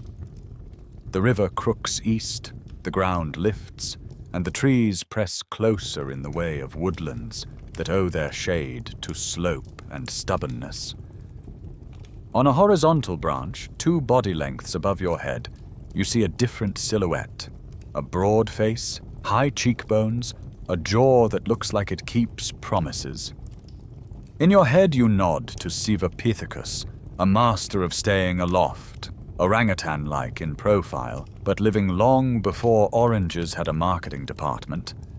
His teeth and jaws wear thick enamel, a hint that hard or brittle foods paid his bills when soft things weren't available. His microwear toggles between pits and scratches as the season drags his menu back and forth. The chemical diary in his enamel spells C32, ith13 that says woods and rivers and the fruits that choose to grow where roots can drink. He's not wrong to stay in trees. He's wrong to be only in trees. As the late Miocene seasonality tightens and open patches thread between woodlands, the safest routes sometimes drop to the ground. Hardpan corridors, burned tongues, shallow water aisles you've learned to walk without drama. Sivapithecus is built to be a canopy loyalist. The ground charges extra for loyalty. One day it charges more than a lineage can pay. You slip a palm along bark polished by hands that practiced the same moves for 1,000,000 afternoons, and you feel a tenderness that has nothing to do with nostalgia and everything to do with physics. Then the bamboo begins to speak in full sentences, and you think of the 3rd sign, a cousin so successful the forest had to invent new ways to say enough. Gigantopithecus, the bamboo billionaire, rich in a niche until the market crashes. Picture a body big enough to make shade for itself, jaws broad and deep, molars like millstones, enamel thick as a plan. The microwear on those molars looks like a gravel storm, pitting and heavy textures from fibers and grit. Enamel chemistry whispers C3, D13C, that points to forest foods, bamboo, fruits, other understory staples. It is a diet rich in certainty, as long as the forest keeps the lights on and the monsoon keeps its appointments. But forests narrow, rains wobble, bamboo mast years miss their cue. Big bodies need big, dependable calendars. In bad months you solve a gap with sleepy potatoes, termite popcorn, shallow water snails, a little marrow if a hyena's accounting allows it. He solves it by doubling down on bulk, more of the same, faster, farther, until the route between stands stretches through risk too wide and the energy math shouts no. Size is security until size is a trap. You step into the shade of a bamboo clump and listen to stems knock together like old coins in an empty jar. You keep walking and count what these cousins got right. Precision, grace, the power of an answer so good it simplifies a day. If the Miocene had stayed one note, they would have sung it forever. But the song changes key. Mainstream fact, as habitats shifted, drying, cooling, fragmenting, several Miocene apes went extinct. The river kept moving, the trees kept renegotiating, the corridors and filters kept changing the price of being you. The line you carry in your chest survived not because it was better at any single verse, but because it could change verses mid-song without sulking. Evidence for their falls is as patient as evidence for your route. Dryopithecus leaves brachiation written into shoulder blades and a taste for soft things etched on tooth faces. Sivopithecus leaves a face that argues one family affinity and a tooth record that argues for chewing toughness on hard days. Gigantopithecus leaves bites sized like ideas and a chemistry that plants him under forest canopies that shrink like a sweater washed hot. The details are inked by labs, microwear maps, and enamel isotopes, but the undertext is just the landscape clearing its throat. Adapt with me. If the story needed a courtroom, it would never adjourn. Scholars still argue whether dietary specialization, body size, or geography doomed each lineage most. You, sitting in bamboo shade with ash mud freckles and a fig tote slung like a joke you refuse to retire, suspect the verdict is all of the above in different mixes. Specialization concentrates risk. Bulk raises the minimum you must earn. Geography decides how fast you can outrun a bad month. The bundle sinks ships. In your quieter grammar, don't marry a calendar. Date several. You inventory your own day for proof of concept. When figs fail, you have sleepy potatoes. When the wind smiles, you have termites. When the river sighs shallow, you have snails. When drift is generous and luck kinder, you have a stone and a quick pry at marrow.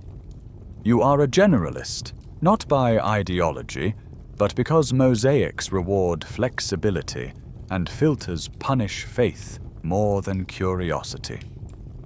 The cough code, the watch ring, the habit of scouting ash for future green, each keeps you just a little ahead of the moment the ground snatches the plate from under dinner. Still, it's not victory laps. Flexibility needs roots, and roots need time to learn. You walk the same seams until your feet know them by temperature. You practice the distance-capable gait until it costs less. You listen to elders translate smoke into a schedule. If your loop shrank to one food, one tree, 1 hour, you'd be majestic until Tuesday. After that, hungry. You stroke a bamboo culm with the back of your fingers, a silly gesture of respect, and move on, because respect without motion becomes a statue. The path leaves the clump and slides along a slope where the soil is a paler brown, a place that remembers fire and answers it with tender green. A small piglet noses sprouts that won't belong to you, and you nod, because what belongs to you is the pattern, not the plant. Out on the flats, a dust devil twirls, all theatre.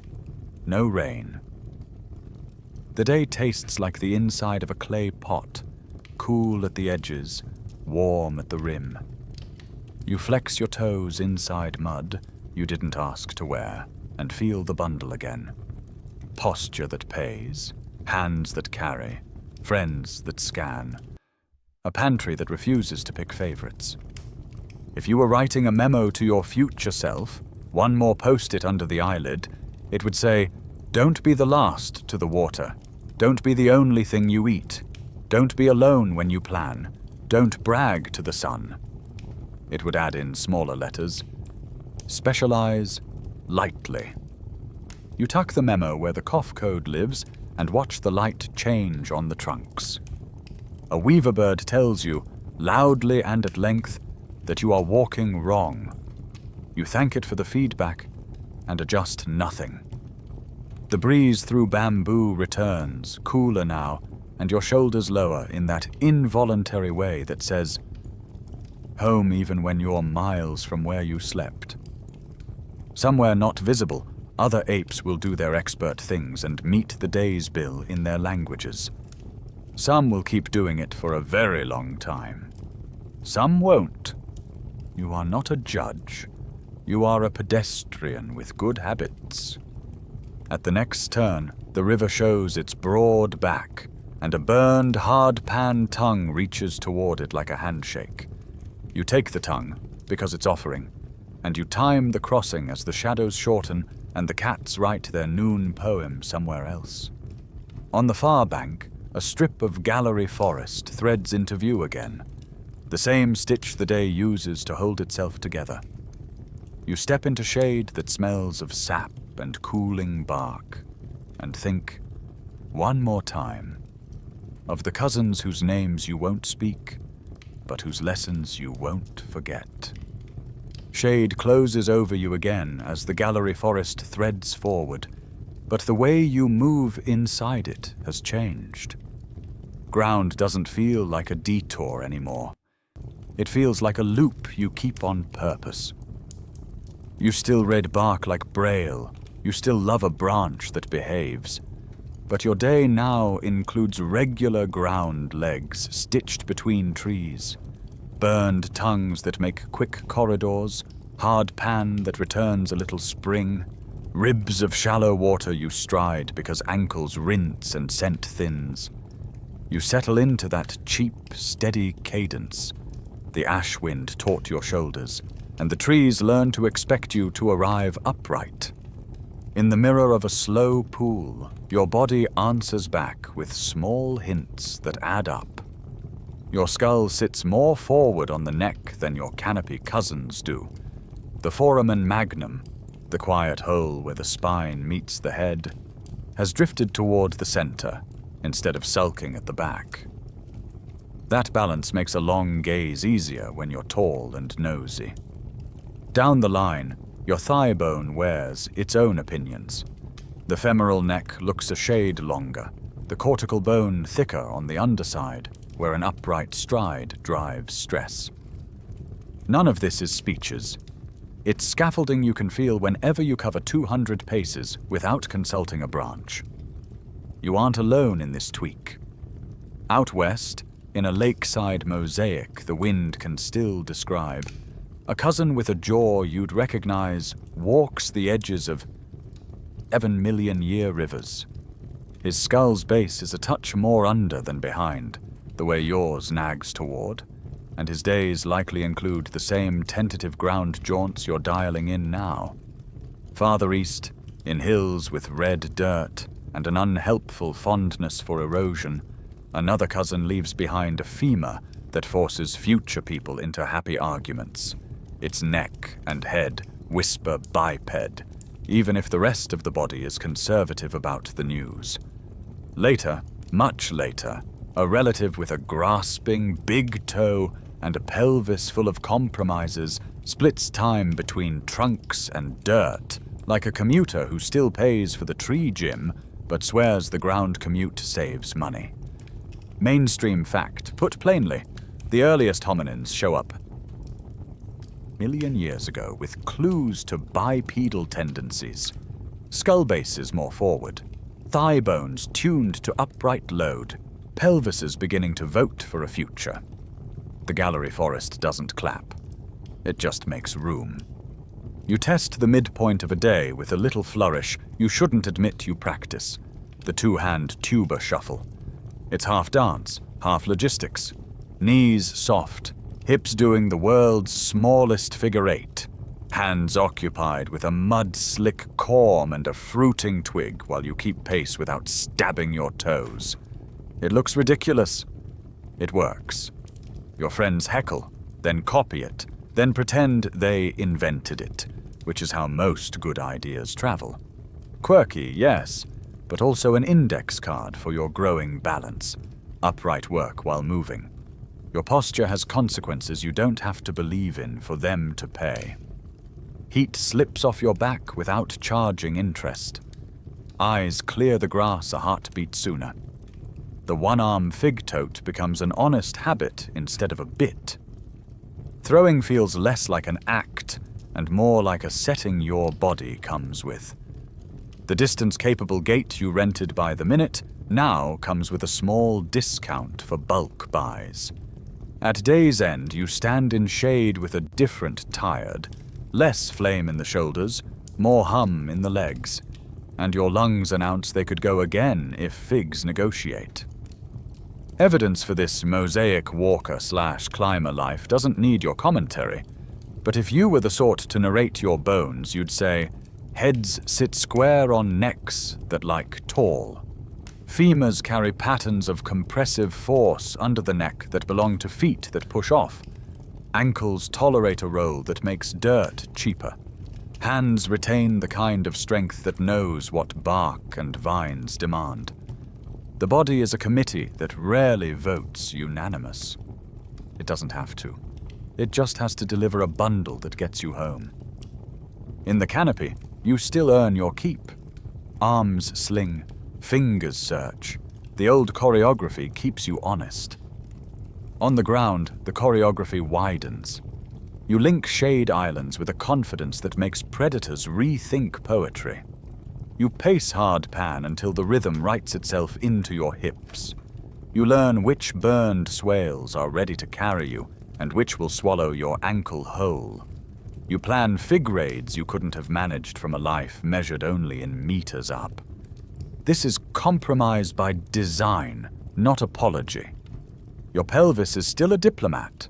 Ears to the trees, eyes on the road. Your spine still enjoys a good arch when a branch suggests it. Your foot still remembers the pleasure of grasp when it tests a slanted log. It also appreciates that a flat roll across plates doesn't punish your calves like it used to. You're not ditching yesterday. You're adding tomorrow and tasting the math of it in your breath. Researchers still argue whether these fossils reflect habitual bipedality or situational uprightness. The sentence will be printed on paper smoother than any leaf in your gallery. Tonight, your version is more practical. How long can you stay tall before the trees ask for you? And how often does staying tall pay more than it costs? Habit grows from those answers, not from votes in a room you'll never walk into. If the ground keeps giving you cheap corridors, and the heat keeps paying you back for not pretending to be a bush, the habit will right itself. The social fabric edits to fit this new cut. Alloparents shift babies hip to hip without demanding the nearest branch do all the work. Your cough code travels farther because your chest is higher when you send it. Night Vigil arranges the ring with more bodies comfortable standing, while two sit, cheap redundancy that buys seconds during a bad surprise. Teaching adjusts too. A juvenile does the two-hand tuba shuffle with your hands over their hands, feet planted, knees forgiving. The laugh you both share when mud wins is a lesson. Every skill starts awkward, then earns grace. Your pantry supports the posture, and the posture supports the pantry, a feedback loop you can taste. Sleepy potatoes carry nice in a crook of arm. Termite popcorn scoops cleaner when you don't have to three-point brace. Marrow raids get safer when the first look-over brush can happen taller and quieter. When the river drops low enough to suggest snails, a single upright scan tells you whether the motivated log is at customer service today. Distance stops being only a hazard. It starts being a tool you can put between you and a mood with teeth. By late light, when the forest rehearses being night, you find yourself doing something that would have felt like showing off a season ago. You walk 100 paces just because the path calls, rather than because a branch denies you. You stand to listen to the wind, rather than crouch to disappear in it. You carry something you could have cached simply to see whether the long loop pays. It does, often enough to keep trying. Nothing about this is a sudden throne. Cats still think they have rights. Crocodiles still run customer service with a smile. Gravity still bills you for mistakes. But on the ledger the day keeps, the credits are starting to line up. Posture that saves heat, legs that save watts, hands that carry and throw, eyes that buy distance, teeth that tolerate fallbacks without filing complaints. The bundle of it feels less like flair and more like scaffolding. You crouch to test the last fig at elbow height, come up with it, and share it with the juvenile who nailed the tuba shuffle without breaking both ankles. They wear a smear of ash like war paint, and a grin like a promotion.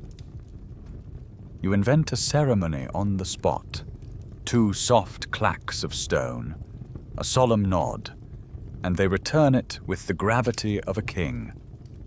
Then ruin the gravitas by tripping over their own leaf cup. The Department of Awkward Prototypes is hiring. Applications accepted in mud. Somewhere downstream, a night bird says the first vowel of darkness. You pivot toward camp with the easy arrogance of someone who can choose between branch and dirt for the last leg, and doesn't need to make a speech about it. Tomorrow will make you prove it again. As always. But tonight, under trees that no longer define the only way you move, you feel the threads in your body that won't snap. Trunk and ground, carry and climb. Look far and listen close. On the way, you finger a branch the size of your wrist and feel a curiosity your hands don't have words for yet. Wood isn't just shade. It's leverage, container, extension. You turn the thought once, twice, then lay the branch back where you found it, not ready to make a scene. The idea walks with you into the dim, where a quieter kind of technology, teaching, imitation, memory, waits for morning. Morning finds you fingering that wrist-thick branch again, not for shade this time, but for leverage. You test the flex, springy but honest, trim a nub with your thumbnail, and work the tip into the seam of damp clay where sleepy potatoes hide. It's not a spear, it's a digging stick, and it turns hands into longer hands. When the stick bites, the earth sighs and gives up a corm with fewer arguments. You roll it, scrape the peel with a flake of bark, then percuss it. 2 smart taps against a log to split the starch and shake loose grit. The sound is small thunder in wood. Tock, tock, tock. Your people call that percussive foraging without calling it anything at all. Sticks, stones, logs. The first toolkit is a conversation you have with materials that don't insist on being fancy. You run the leaf cup hack next, because thirst is both boring and persuasive. 2 big leaves folded into a crude boat, cupped tight with your palm, dipped where the river narrows into a whisper. 60% of the water goes where physics thinks it should. Down your wrist, into your elbow, onto your rib cage, auditioning for slapstick. 40% reaches your mouth like applause. The ratio is eternal. You drink anyway. Someone snorts, and you bow toward the Department of Awkward Prototypes, which is what you call every idea before it grows up. Under the fig's low shade, you lay out a patient food lab. The sleepy potatoes split cleaner if you smack them along their grain. Stringy stems go quiet if you bruise them first against bark. Bitter greens become nearly polite when you roll them in ash and let them sulk a minute. You fold a strip of leaf to make a carry sling for seeds and tuck it inside the one-arm fig tote like a sub-pocket. The sling will dump half your haul the moment you forget it exists. You will invent it again tomorrow. Mainstream fact, woven into wrists and shoulders, non-lithic technologies likely precede formal stone tools. Hands, sticks, stems, leaves, chunks of wood. These come first because they are everywhere, and your brain learns by hand before it learns by hammer. A future classroom will talk about Oldowan and Aculean, the beautiful stones that keep their edges for 1,000,000 years. But wood rots, leaves vanish, and bone wears smooth. What lasts in the ground is not always what started the conversation. You tap the log again, talk, and a juvenile inches closer, drawn by the rhythm and the promise of starch without sand. Teaching happens without a blackboard. You put the stick in smaller hands, set their fingers where yours found purchase, and guide the push so the tip slides under the corm instead of spearing it into confetti. When they pull too soon, the earth laughs and keeps its prize. When they learn to lever, the corm lifts like a secret revealed. You let them claim the victory and keep your mouth busy with a fig so you don't narrate their success into shyness. A second juvenile imitates from the other side, copying the grip, then the angle, then the rhythm, the way birds learn wind by watching older wings. Imitation is your survival software. It patches bugs, thorn, toxin, timing, faster than any individual could. Shade gathers a small class without anyone admitting there is one. Elders heckle with love. More wrist, less elbow. You're feeding the mud. No, that's not a cup, that's water cosplay. You return heckle for heckle, because laughter keeps embarrassment from sticking to the ribs of learning. You fail the leaf cup again, and a grandmother wipes your forearm with exaggerated pity. The small bodies cackle. Everyone drinks. On a log blackened by an old grass fire, you pound a palm full of seeds inside a folded bark trough. The trough is a terrible mortar. The stick is a worse pestle. The paste is good enough. Somebody adds termite bodies for protein and crunch.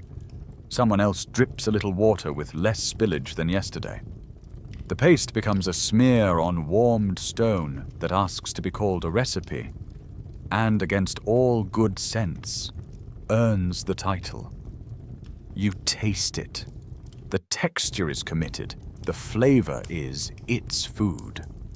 No one argues with its food. When the day slips toward glare, you walk the burned tongue you scouted last night and stop at its tender edge. Here, traditions grow the way grass does after fire. Sixth day brings the softest shoots. Wait for the moths, then count 3 more sunsets. Cross the swale when ash stops signing your ankles. Your group's knowledge commons doesn't need council or ceremony. It needs a ring of bodies in the right light trading route fixes, safe crossings, predator tells. 2 coughs for thorns. 3 taps for snake. Rock on rock for don't be last. You could call it culture if you wanted to win an argument. You prefer to call it help.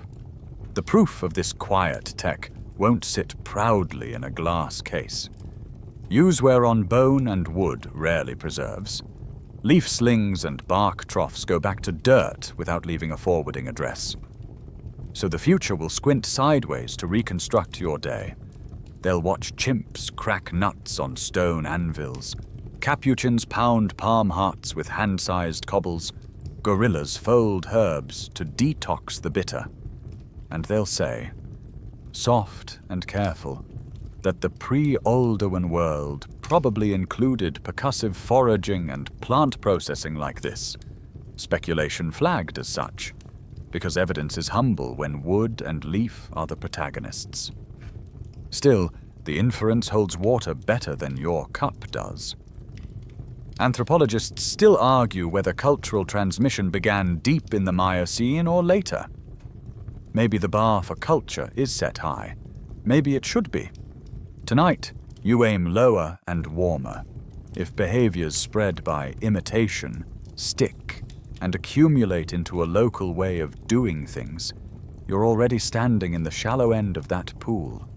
You carry ways to fold water, to time termite flights, to read ash as a calendar, to cross where crocs nap, to harvest sleepy potatoes without eating the river. Those ways travel from hand to hand faster than bones can change shape. That feels like early culture wearing wood smoke and mud.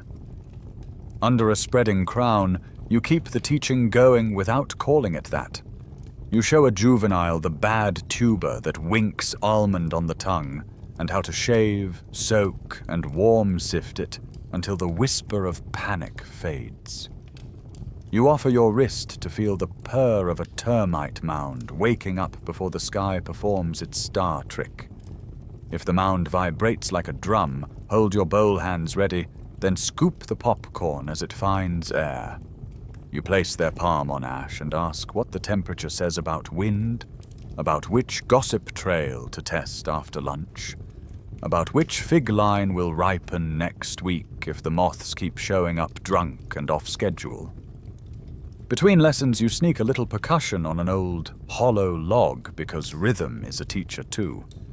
The juveniles mirror your goofy beat, then improve it, then make it theirs, then pretend they never learned it from you.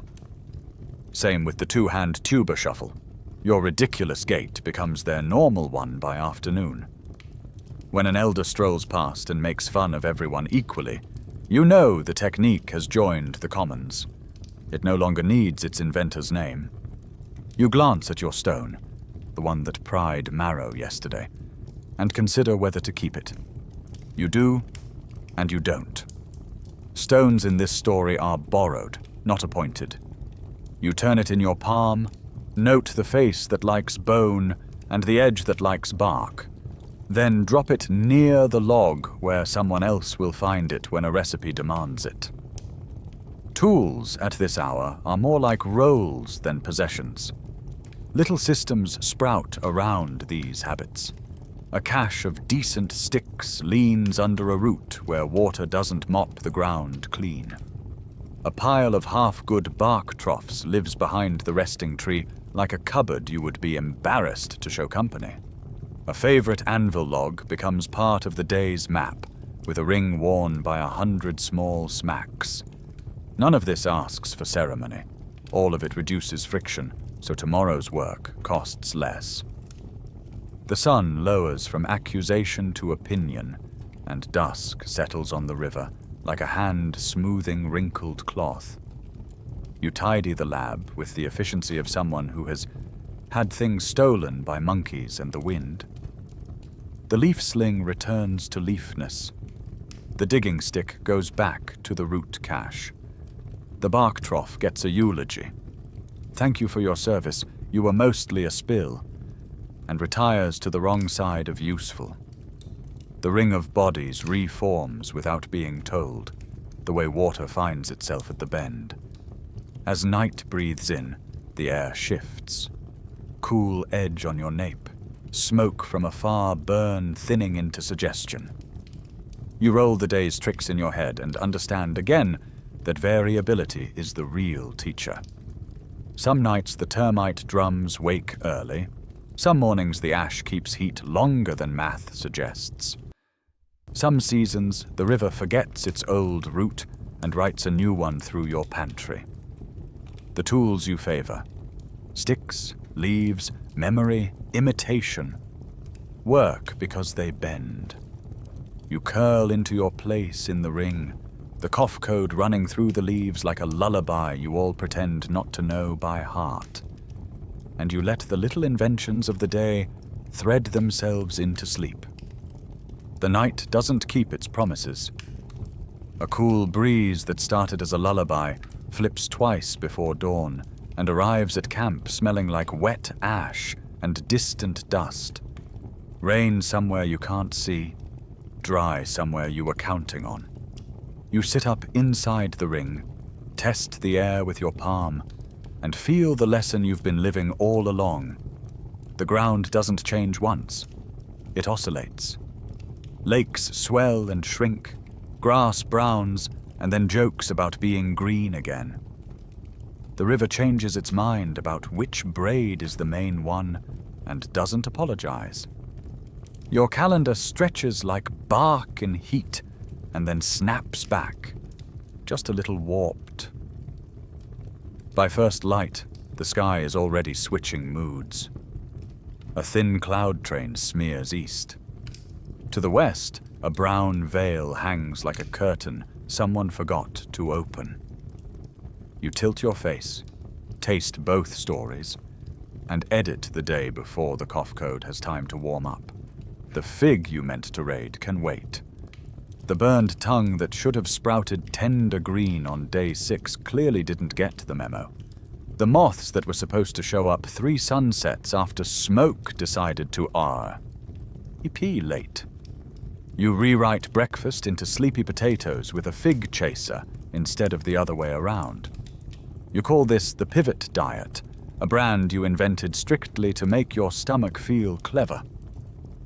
The mainstream fact humming under your feet is simple enough to etch on a tusk. Environmental variability can be a key selective force. The world that trains you isn't a steady slope from wet to dry. It's a seesaw that moves on weekly rhythms, seasonal pulses and longer swings stacked like shelves. You don't adapt to an average. You adapt to whiplash. And in a story like that, the traits that pay are the ones that let you switch. Routes, foods, schedules, even company, without falling apart. Evidence for the seesaw is layered where your toes squelch. Far to the north and not so far beneath your feet, lake cores hide a tidy diary of chaos. Thin laminae of diatoms, tiny glass boxes that bloom when water sits sweet, alternate with gritty bands of dust that mean wind shoved land into air and air into your lungs. Pollen in those layers toggles from woodland signatures, fig, riverside shade, to grassland signatures, C4s bragging. And back again, sometimes within spans short enough to fit inside the memory of an elder who still ribs you about your first leaf cup disaster. Charcoal freckles spike, fade. Return fire regimes like breathing. The sediments don't do drama. They do receipts. The ring shakes into motion with less chatter than usual, because everyone can feel the day being slippery. You schedule your bravery at a different hour, choose a different shallow for the motivated log's customer service desk, and set your pace to the uncomfortable middle between too slow, cat poetry, and too fast, tripping into a moral lesson. You inventory tools with your eyes, digging stick for the seam that held, one-arm fig tote for the grove that didn't forget itself, a stone because sometimes the river writes noon in bones. Your shoulders remember yesterday's distance-capable gait and request a rerun. Halfway to the seep, the wind drags a shawl of smoke over the hill that wasn't burning last night. Good. Fresh shoots soon. Bad. The route you meant to use at dusk will glare and bite for 2 days. You reshelve the plan with a librarian's sigh and a pedestrian's gratitude for options. Someone mutters your new slogan, Meal Plan by Weather App. TM. And you roll your eyes and pretend you didn't invent it. Humor keeps flexibility from feeling like surrender. You're not capitulating. You're surfing. The pivot diet has rules so soft they almost purr. Figs if the clouds behave, termite popcorn if the earth drums, sleepy potatoes if both flirt and ghost, snails if the river blushes shy, marrow if luck and ethics can agree for 5 minutes. You bounce along that menu like a bead on a string, apologizing occasionally to your gut biome for experiments that were brave in theory and loud in practice. Your enamel keeps the peace. Fine scratches when fruit pays, pits when grit and root win, small chips when you pretend a pebble is a crunch garnish and your molars file a complaint. Paleoecologists still argue whether variability, not mean state, drove hominin evolution. In your mouth, the debate is a shrug with muddy hands. Averages are bedtime stories. The edges write your mornings. A single missed rain can move a fruit window by a week, enough to test a group that refused to diversify. A run of quick fires can tilt the grass mosaic, goose grazes, and shift predator routes so the old safe crossing becomes a cat's stage. A lake that rises for 2 seasons will invite snails and then crocs, and a mouth that never learned the difference will learn it once, rudely. Variability also curates routes. Your shallow water aisle lengthens after a rain, then thins to a footwash, then vanishes into cracked plates that spit cool breath if you lean close. Corridors appear and retire like elders with interesting stories. The social map must keep up. Today, the gossip trails do more than trade fig coordinates. They move warnings. Burned swale at the shoulder. Snake wrote cursive in the scrub. Hyenas doing hyena things past the bend. The line you walk is a patchwork of a dozen small opinions stitched into a plan. The plan changes by lunchtime, when weather interns, the clouds, file the wrong paperwork, teaching steps in. Your knowledge commons holds playbooks for the weird years. How to soak the tuber that went bitter off schedule. How to roll ash onto leaves that stayed rude longer than usual. How to hear the mounds purr whisper, "Not yet," even though you want popcorn more than patience. Imitation scales faster than bone. A juvenile watches an aunt tune a leaf cup to spill only 40%. Then does it. Then shows someone else. And by sunset you can count fewer wet elbows. Tiny victories. Less spillage, fewer regrettable bites, cleaner prize at marrow, compound across unstable weeks.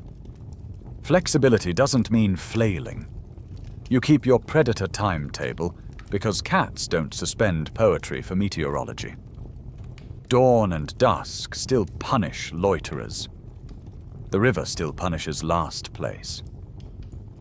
Being adaptable means you shift your risk into hours and places where the mismatch is in your favor. Short shadows for crossings. Hard pan when grass conspires. Burned tongues as stepping stones instead of traps. Upright when the breeze pays, low when you're noise on purpose.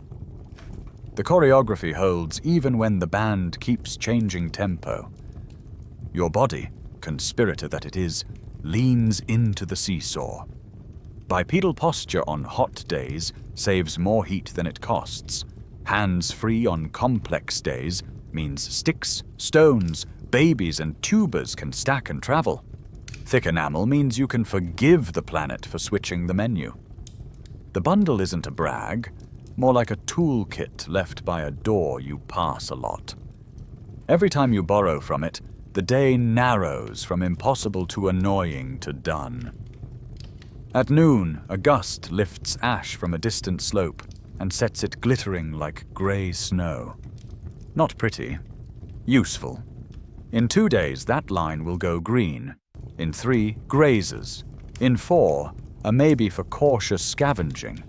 In 6, soft shoots for brittle mouths. You pin the schedule to your inner wall with those numbers, and not the ones from last time, because the calendar is handmade and erasable. A log somewhere upstream coughs out a sound that isn't a log. Your ears right don't be last in the margin, and the line closes the gap between bodies.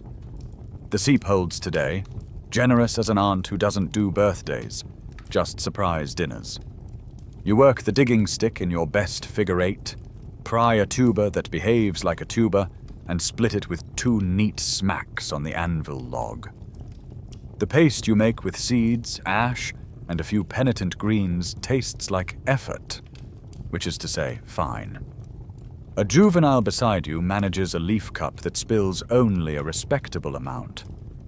You clap softly, because confidence sources everything. Sometimes the seesaw tilts hard enough to throw. That's when social buffering earns its capital letters. Shared watch means your mistakes get caught faster.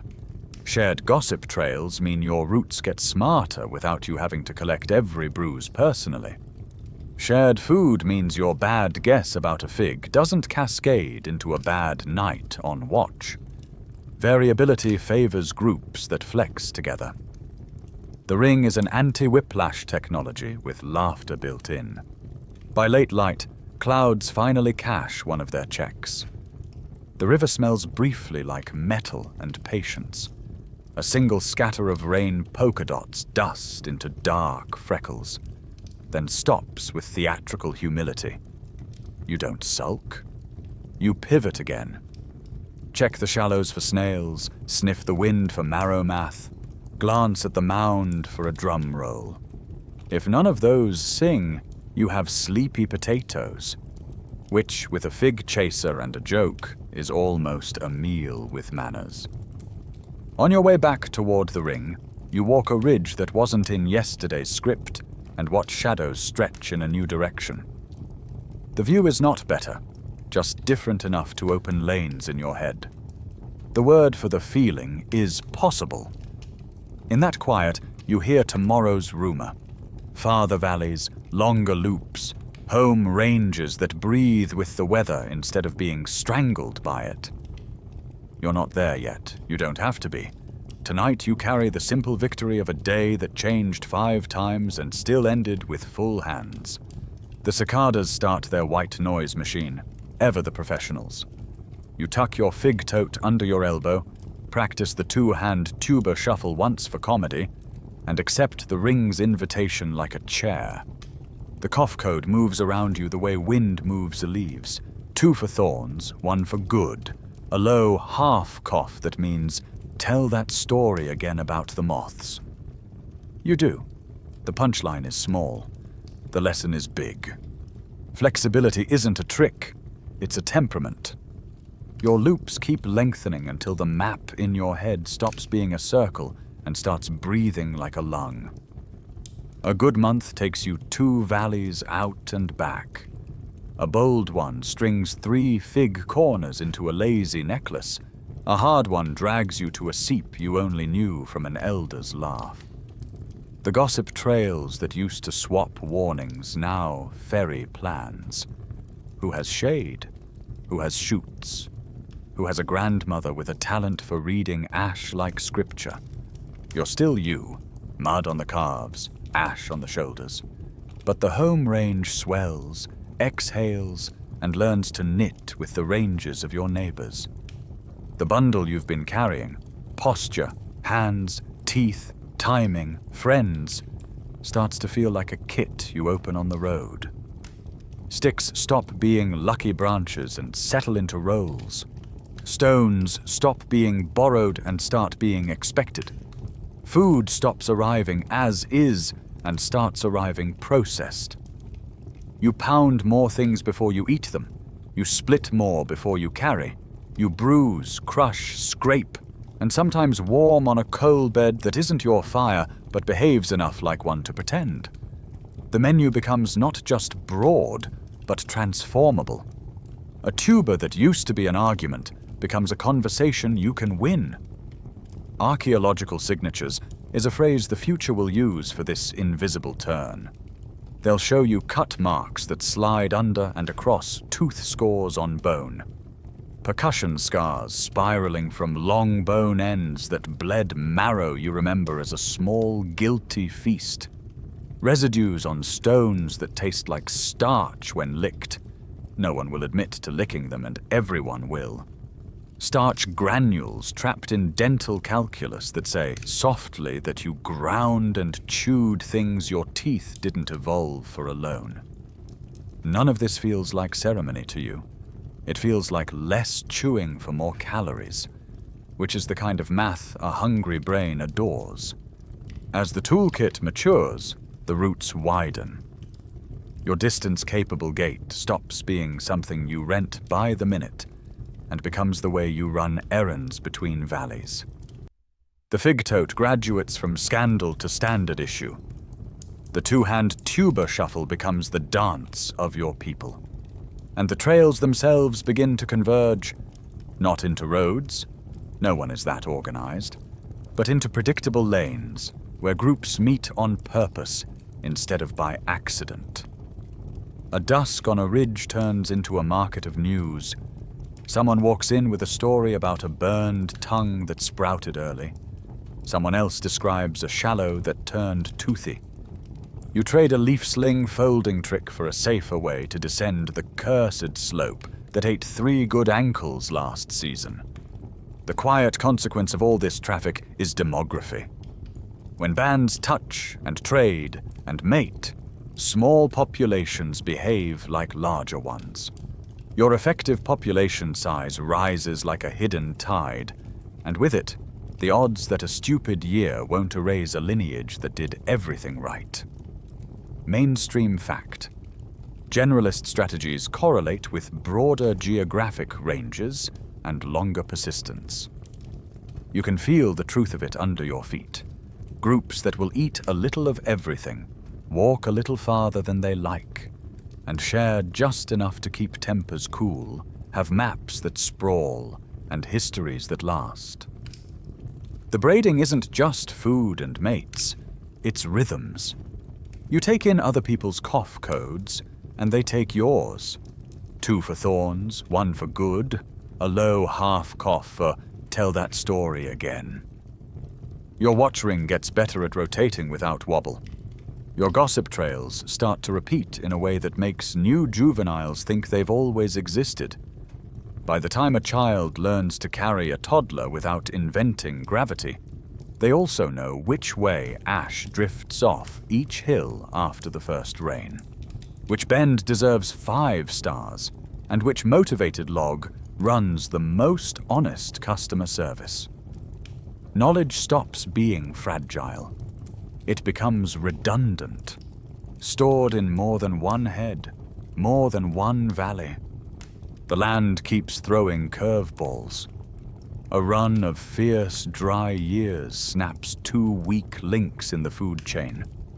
A lake that used to wink with snails goes sullen. A cat pair decides a corridor is theirs and posts teeth. You adjust. You move dawn forward by half an hour, tilt noon into shade hopping, tack an extra sleepy potato seam onto the afternoon loop, reduce river crossings when the water looks philosophic. The specialists you pass grow gaunt when a single plant family sulks. Your line looks thinner, too, but the options keep you moving. When the air finally folds into rain, you expand again, not by exploding into everywhere, but by reopening the lanes you set aside without resentment. Sometimes the braiding gets literal. You walk into a valley you haven't used in 2 seasons and find strangers who aren't strange anymore.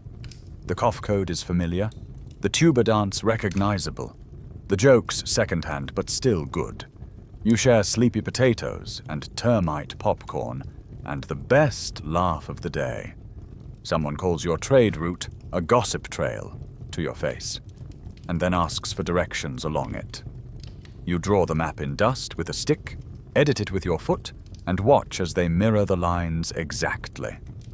Later, the future will read admixture in bones and population structure in the little variations of genes and claim, correct and smug, that groups like yours braided. Today, all you feel is the relief of more cousins and the permission to be less unlucky. A big corridor becomes two smaller ones. A filter that used to be a wall turns into a sieve you can time. On years when the gates swing wide, your people sway farther, leaving Fig Corner reviews like saints of shade. On years when dust and worry pinch the earth, you contract without cracking. The landscape asks over and over, who can bend without breaking? You keep answering, not with slogans, but with roots and recipes and relationships that absorb the shock and hold. Archaeologists still argue whether demography or culture was the prime mover in Homo's expansions. In your throat, the debate unrolls as a story about how many bodies could share a risk and how fast a good idea could cross a river. Maybe the numbers led and the ideas followed. Maybe the ideas opened the lanes and the numbers surged after. It feels like a braid to you. Threads trading who sits on top every few inches, locked so tight that pulling one is the same as pulling all. As you stretch your loops, the food processing habit changes what counts as possible. Seeds that once slid off your list can be kept, crushed, pasted, and pre-digested into something your stomach stops arguing with. Tuber slices that used to scrape your teeth can be pounded, dried, and re-wet on the road. You carry half-made meals, little stacks of calories that don't ask to be eaten now. That decouples you from the tyranny of the next fig, and that, in turn, lets you walk farther without entering the panic part of hunger where cats get lucky. You also get a little better at reading people. A band that walks into your fig stand quiet and tall with elbows out is not advertising hunger so much as capacity. They could eat and leave without trouble. Another that stumbles in brittle and low might need food enough to forget manners. You plan accordingly, keeping the ring permeable but assigning bigger eyes to the watch. Culture feels like the choreography that keeps lunch from becoming litigation. It is absurd that something so soft could be so strong. In the long zoom out, the future will love. Those soft strengths scale.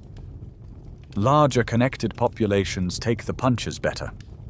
Information networks, your gossip trails writ big, move cures for bad years almost as fast as the bad years arrive. The details will get fancy. The shape of gene trees, the clines of traits, the way some alleles ride hitchhiker on others as bands split and join. You don't need the math to feel the calm that comes from being part of something wider than your day loop. There are costs. Meetings with neighbors bring parasites that thought they were local. Crowded fig corners need manners, or they become a problem with teeth. Longer ranges mean more places to make a mistake. But the balance sheet stays black because flexibility compounds. Each improvement in food processing makes the next range test cheaper. Each new corridor learned makes the next drought less existential. Each adoption of a leaf fold or tuber trick makes a later invention likelier. The toolkit doesn't just grow, it teaches itself to grow. Evening finds you on a ridge again. The day's loop, a wide oval that would have scared you a season ago. Below, the river writes silver cursive. Beyond, two valleys wear green like a secret. Above, swifts carve their own gossip in the last light. Behind your teeth, the starch of a half-made meal is gentle. On your shoulder, ash has faded from camouflage to fashion. In your elbow, the fig tote rides like a badge you didn't ask for and now refuse to give back. You look out and see not one plan, but many. Arranged like doors you can open without apologizing to any single tree. The question that has been trailing you all day steps up beside you and watches the view. When the land lurches again, and it will, who stays? The specialists are beautiful in their hour. The generalists are available across hours. You feel the answer forming, not as a triumph, but as a practice. A thing done again and again until it looks like nature.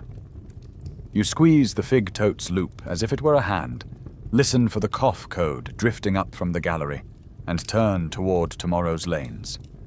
Dusk lifts its cool hand over the valley, and you feel the day unclench. The river unwinds its silver. The burned tongue you timed this morning goes from harsh to helpful. The gallery striped stitches shade back into the slopes. You pause where breeze meets skin, and you let the facts of your own body answer the old question without speeches. You have mosaics under your feet, beads of shade and water and stubborn green threaded into a loop you can walk. You have ground use you can rent whenever glare demands it. A posture that buys distance, wind and hands that carry. You have a fallback pantry that refuses to respect trends. Sleepy potatoes, termite popcorn, snails, a careful pry at marrow. And you have people, what's shared, jokes shared, maps shared. The gossip trails that make 10 bodies feel like 50. You line those 4 levers up like tools on a log and realize they have been your answer all day, every day. When figs sulk, the tubers don't. When corridors glare, you stand. When the river posts crocodiles at customer service, you read the wind and reschedule. When a corridor pinches, neighbors step into your ring and the ring gets wider, not brittle.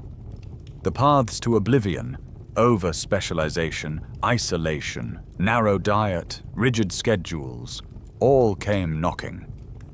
You just didn't open the door. A cicada test drives its evening white noise machine, and you smirk. 5 stars. Would fall asleep again. The ring forms with that casual competence you've grown used to. 2 up, 2 down, everybody tuned to the cough code. You re-slick a smear of ash mud sunscreen, more for ritual than for rays, shoulder the fig tote like a joke you now take seriously, and pass a palmful of sleepy potatoes around with the solemnity of a snack priest. Someone shakes a leaf like a fan over the termite mound, listening for a drum roll. If the air unlaces, the popcorn will rise on cue. You are not guessing your way through this. The landscape has receipts. Soil D13C and enamel chemistry tell the same story you tasted. C4 grasses push into the mosaic, and the carbon signal shifts. On seasons that went mean, your molars logged micro-wear pits over fine fruit scratches. The fallback months etched in enamel you carried, uncomplaining in your mouth. And the calm you feel when neighbors step in isn't poetry. It's population math. Corridors kept gene flow moving. Braided groups made your effective population size larger than your fireside head count, buffering the coin flips that erase small, isolated bands. The proof bundle is small, sturdy, and everywhere you look once you know how to read it. You glance up through the fig's lower crown and think of the cousins who took different bets. The canopy virtuosos who stared at a gap until a drought made it permanent. The bamboo billionaires whose calendar worked until the mast didn't. The loyalists to one texture, one height, 1 hour. The mainstream fact that matters at bedtime. The late Miocene decline thinned the cast, yes. It didn't erase everyone. African lineages with mosaics to hide in, corridors to breathe through, and habits that bent instead of bragged persisted. You are one of those threads, unknotted, unheroic, continuous. It isn't elegant, this winning. It's practical. Stand when wind pays, crouch when brush wants it. Carry what the next hour will need. Share what the last hour taught. Eat what the season puts in reach without promising it to your personality. You look around the ring and count the ways the answer lives in bodies. The juvenile who finally masters the two-hand tuba shuffle and doesn't trip. The aunt who reads ash like a calendar. The neighbor who learned your leaf cup fold and now spills only 40%. Progress. The friend who copies your stone-on-stone noise without panic and makes the leopard cancel poetry. None of this is loud. All of it is survivorship behaving like manners. Historians and scientists still argue whether any single factor mattered most, or if it was only the bundle. You tilt your head and side with the bundle. Mosaics gave you places. Uprightness gave you lanes. Fallback foods gave you time. Cooperation gave you calm. The parts aren't rivals. They're fingers on one hand that knows when to grip and when to let go. That hand reaches forward in a straight, unshowy line. A little more ground, a little more processing, a little more range, a little more teaching, until those little mores add up to Homo, and later, to us. The cough code loops the ring, 2 soft notes for thorns, and you all shift without looking, a choreographed exhale. You feel the answer sit down beside you and take off its shoes. Why didn't you go extinct 10 million years ago? Because you refused to be only one thing in a world that keeps changing its mind. Because you turned landscapes into loops, postures into corridors, routes into dinners, neighbors into nets. Because when the climate ratchet clicked again, you clicked softer, quicker, together. Night comes on with a gentle hush. A dragonfly signs its name across the last light. The river smooths to a dark ribbon. The goodnight cicada chorus clears its throat and finds the key. You lay back into a patch of air that remembers your shape. Feel the ground return your weight with interest, and let the map in your head drift, but not dissolve. Tomorrow, same question. Tomorrow, same answer. Walk the bundle. Let the ring hold you now. The last warmth of the day lingers in the dust as if the ground were breathing out a slow, steady lullaby. Somewhere, water talks in its sleep, small syllables slipping around stones, and the fig leaves overhead answer with the softest kind of applause. You listen to the rhythm that isn't a drum and isn't a clock, but feels in your chest, like both. Your shoulders remember the breeze and unclench. The ash on your skin has faded from paint to powder, nothing to carry. Every little invention, the leaf cup that behaved for once, the stick that learned your hand, the cough code passed like a secret, folds itself smaller and smaller until they are just the shape of how you move. The river keeps its promise of dark silver. The burned tongue keeps its promise of green tomorrow. The hard pan keeps its promise to be polite if you ask nicely. Even the motivated log, for now, is just a story on another bank. Let your jaw rest. The day's grit has already told its tale to enamel. There is no more convincing to do. Let your eyes soften. The map can stay, but it can stay quiet. Lanes and beads and corners dimmed to a few gentle threads. If you test the air, it answers with cool and a little sweet from crushed leaves. If you listen for cats, what you hear instead is distance behaving itself. Breathe in the bundle you built without naming. Places, lanes, time, calm. Breathe out the parts of the day that tried to be bigger than they were. You are safe enough to be slow. The ring adjusts around you when you settle, a practice so old it doesn't need a word. Somewhere downriver, a nightjar says its soft name twice, and the goodnight chorus slides lower by a note. Stay here, feel the ground.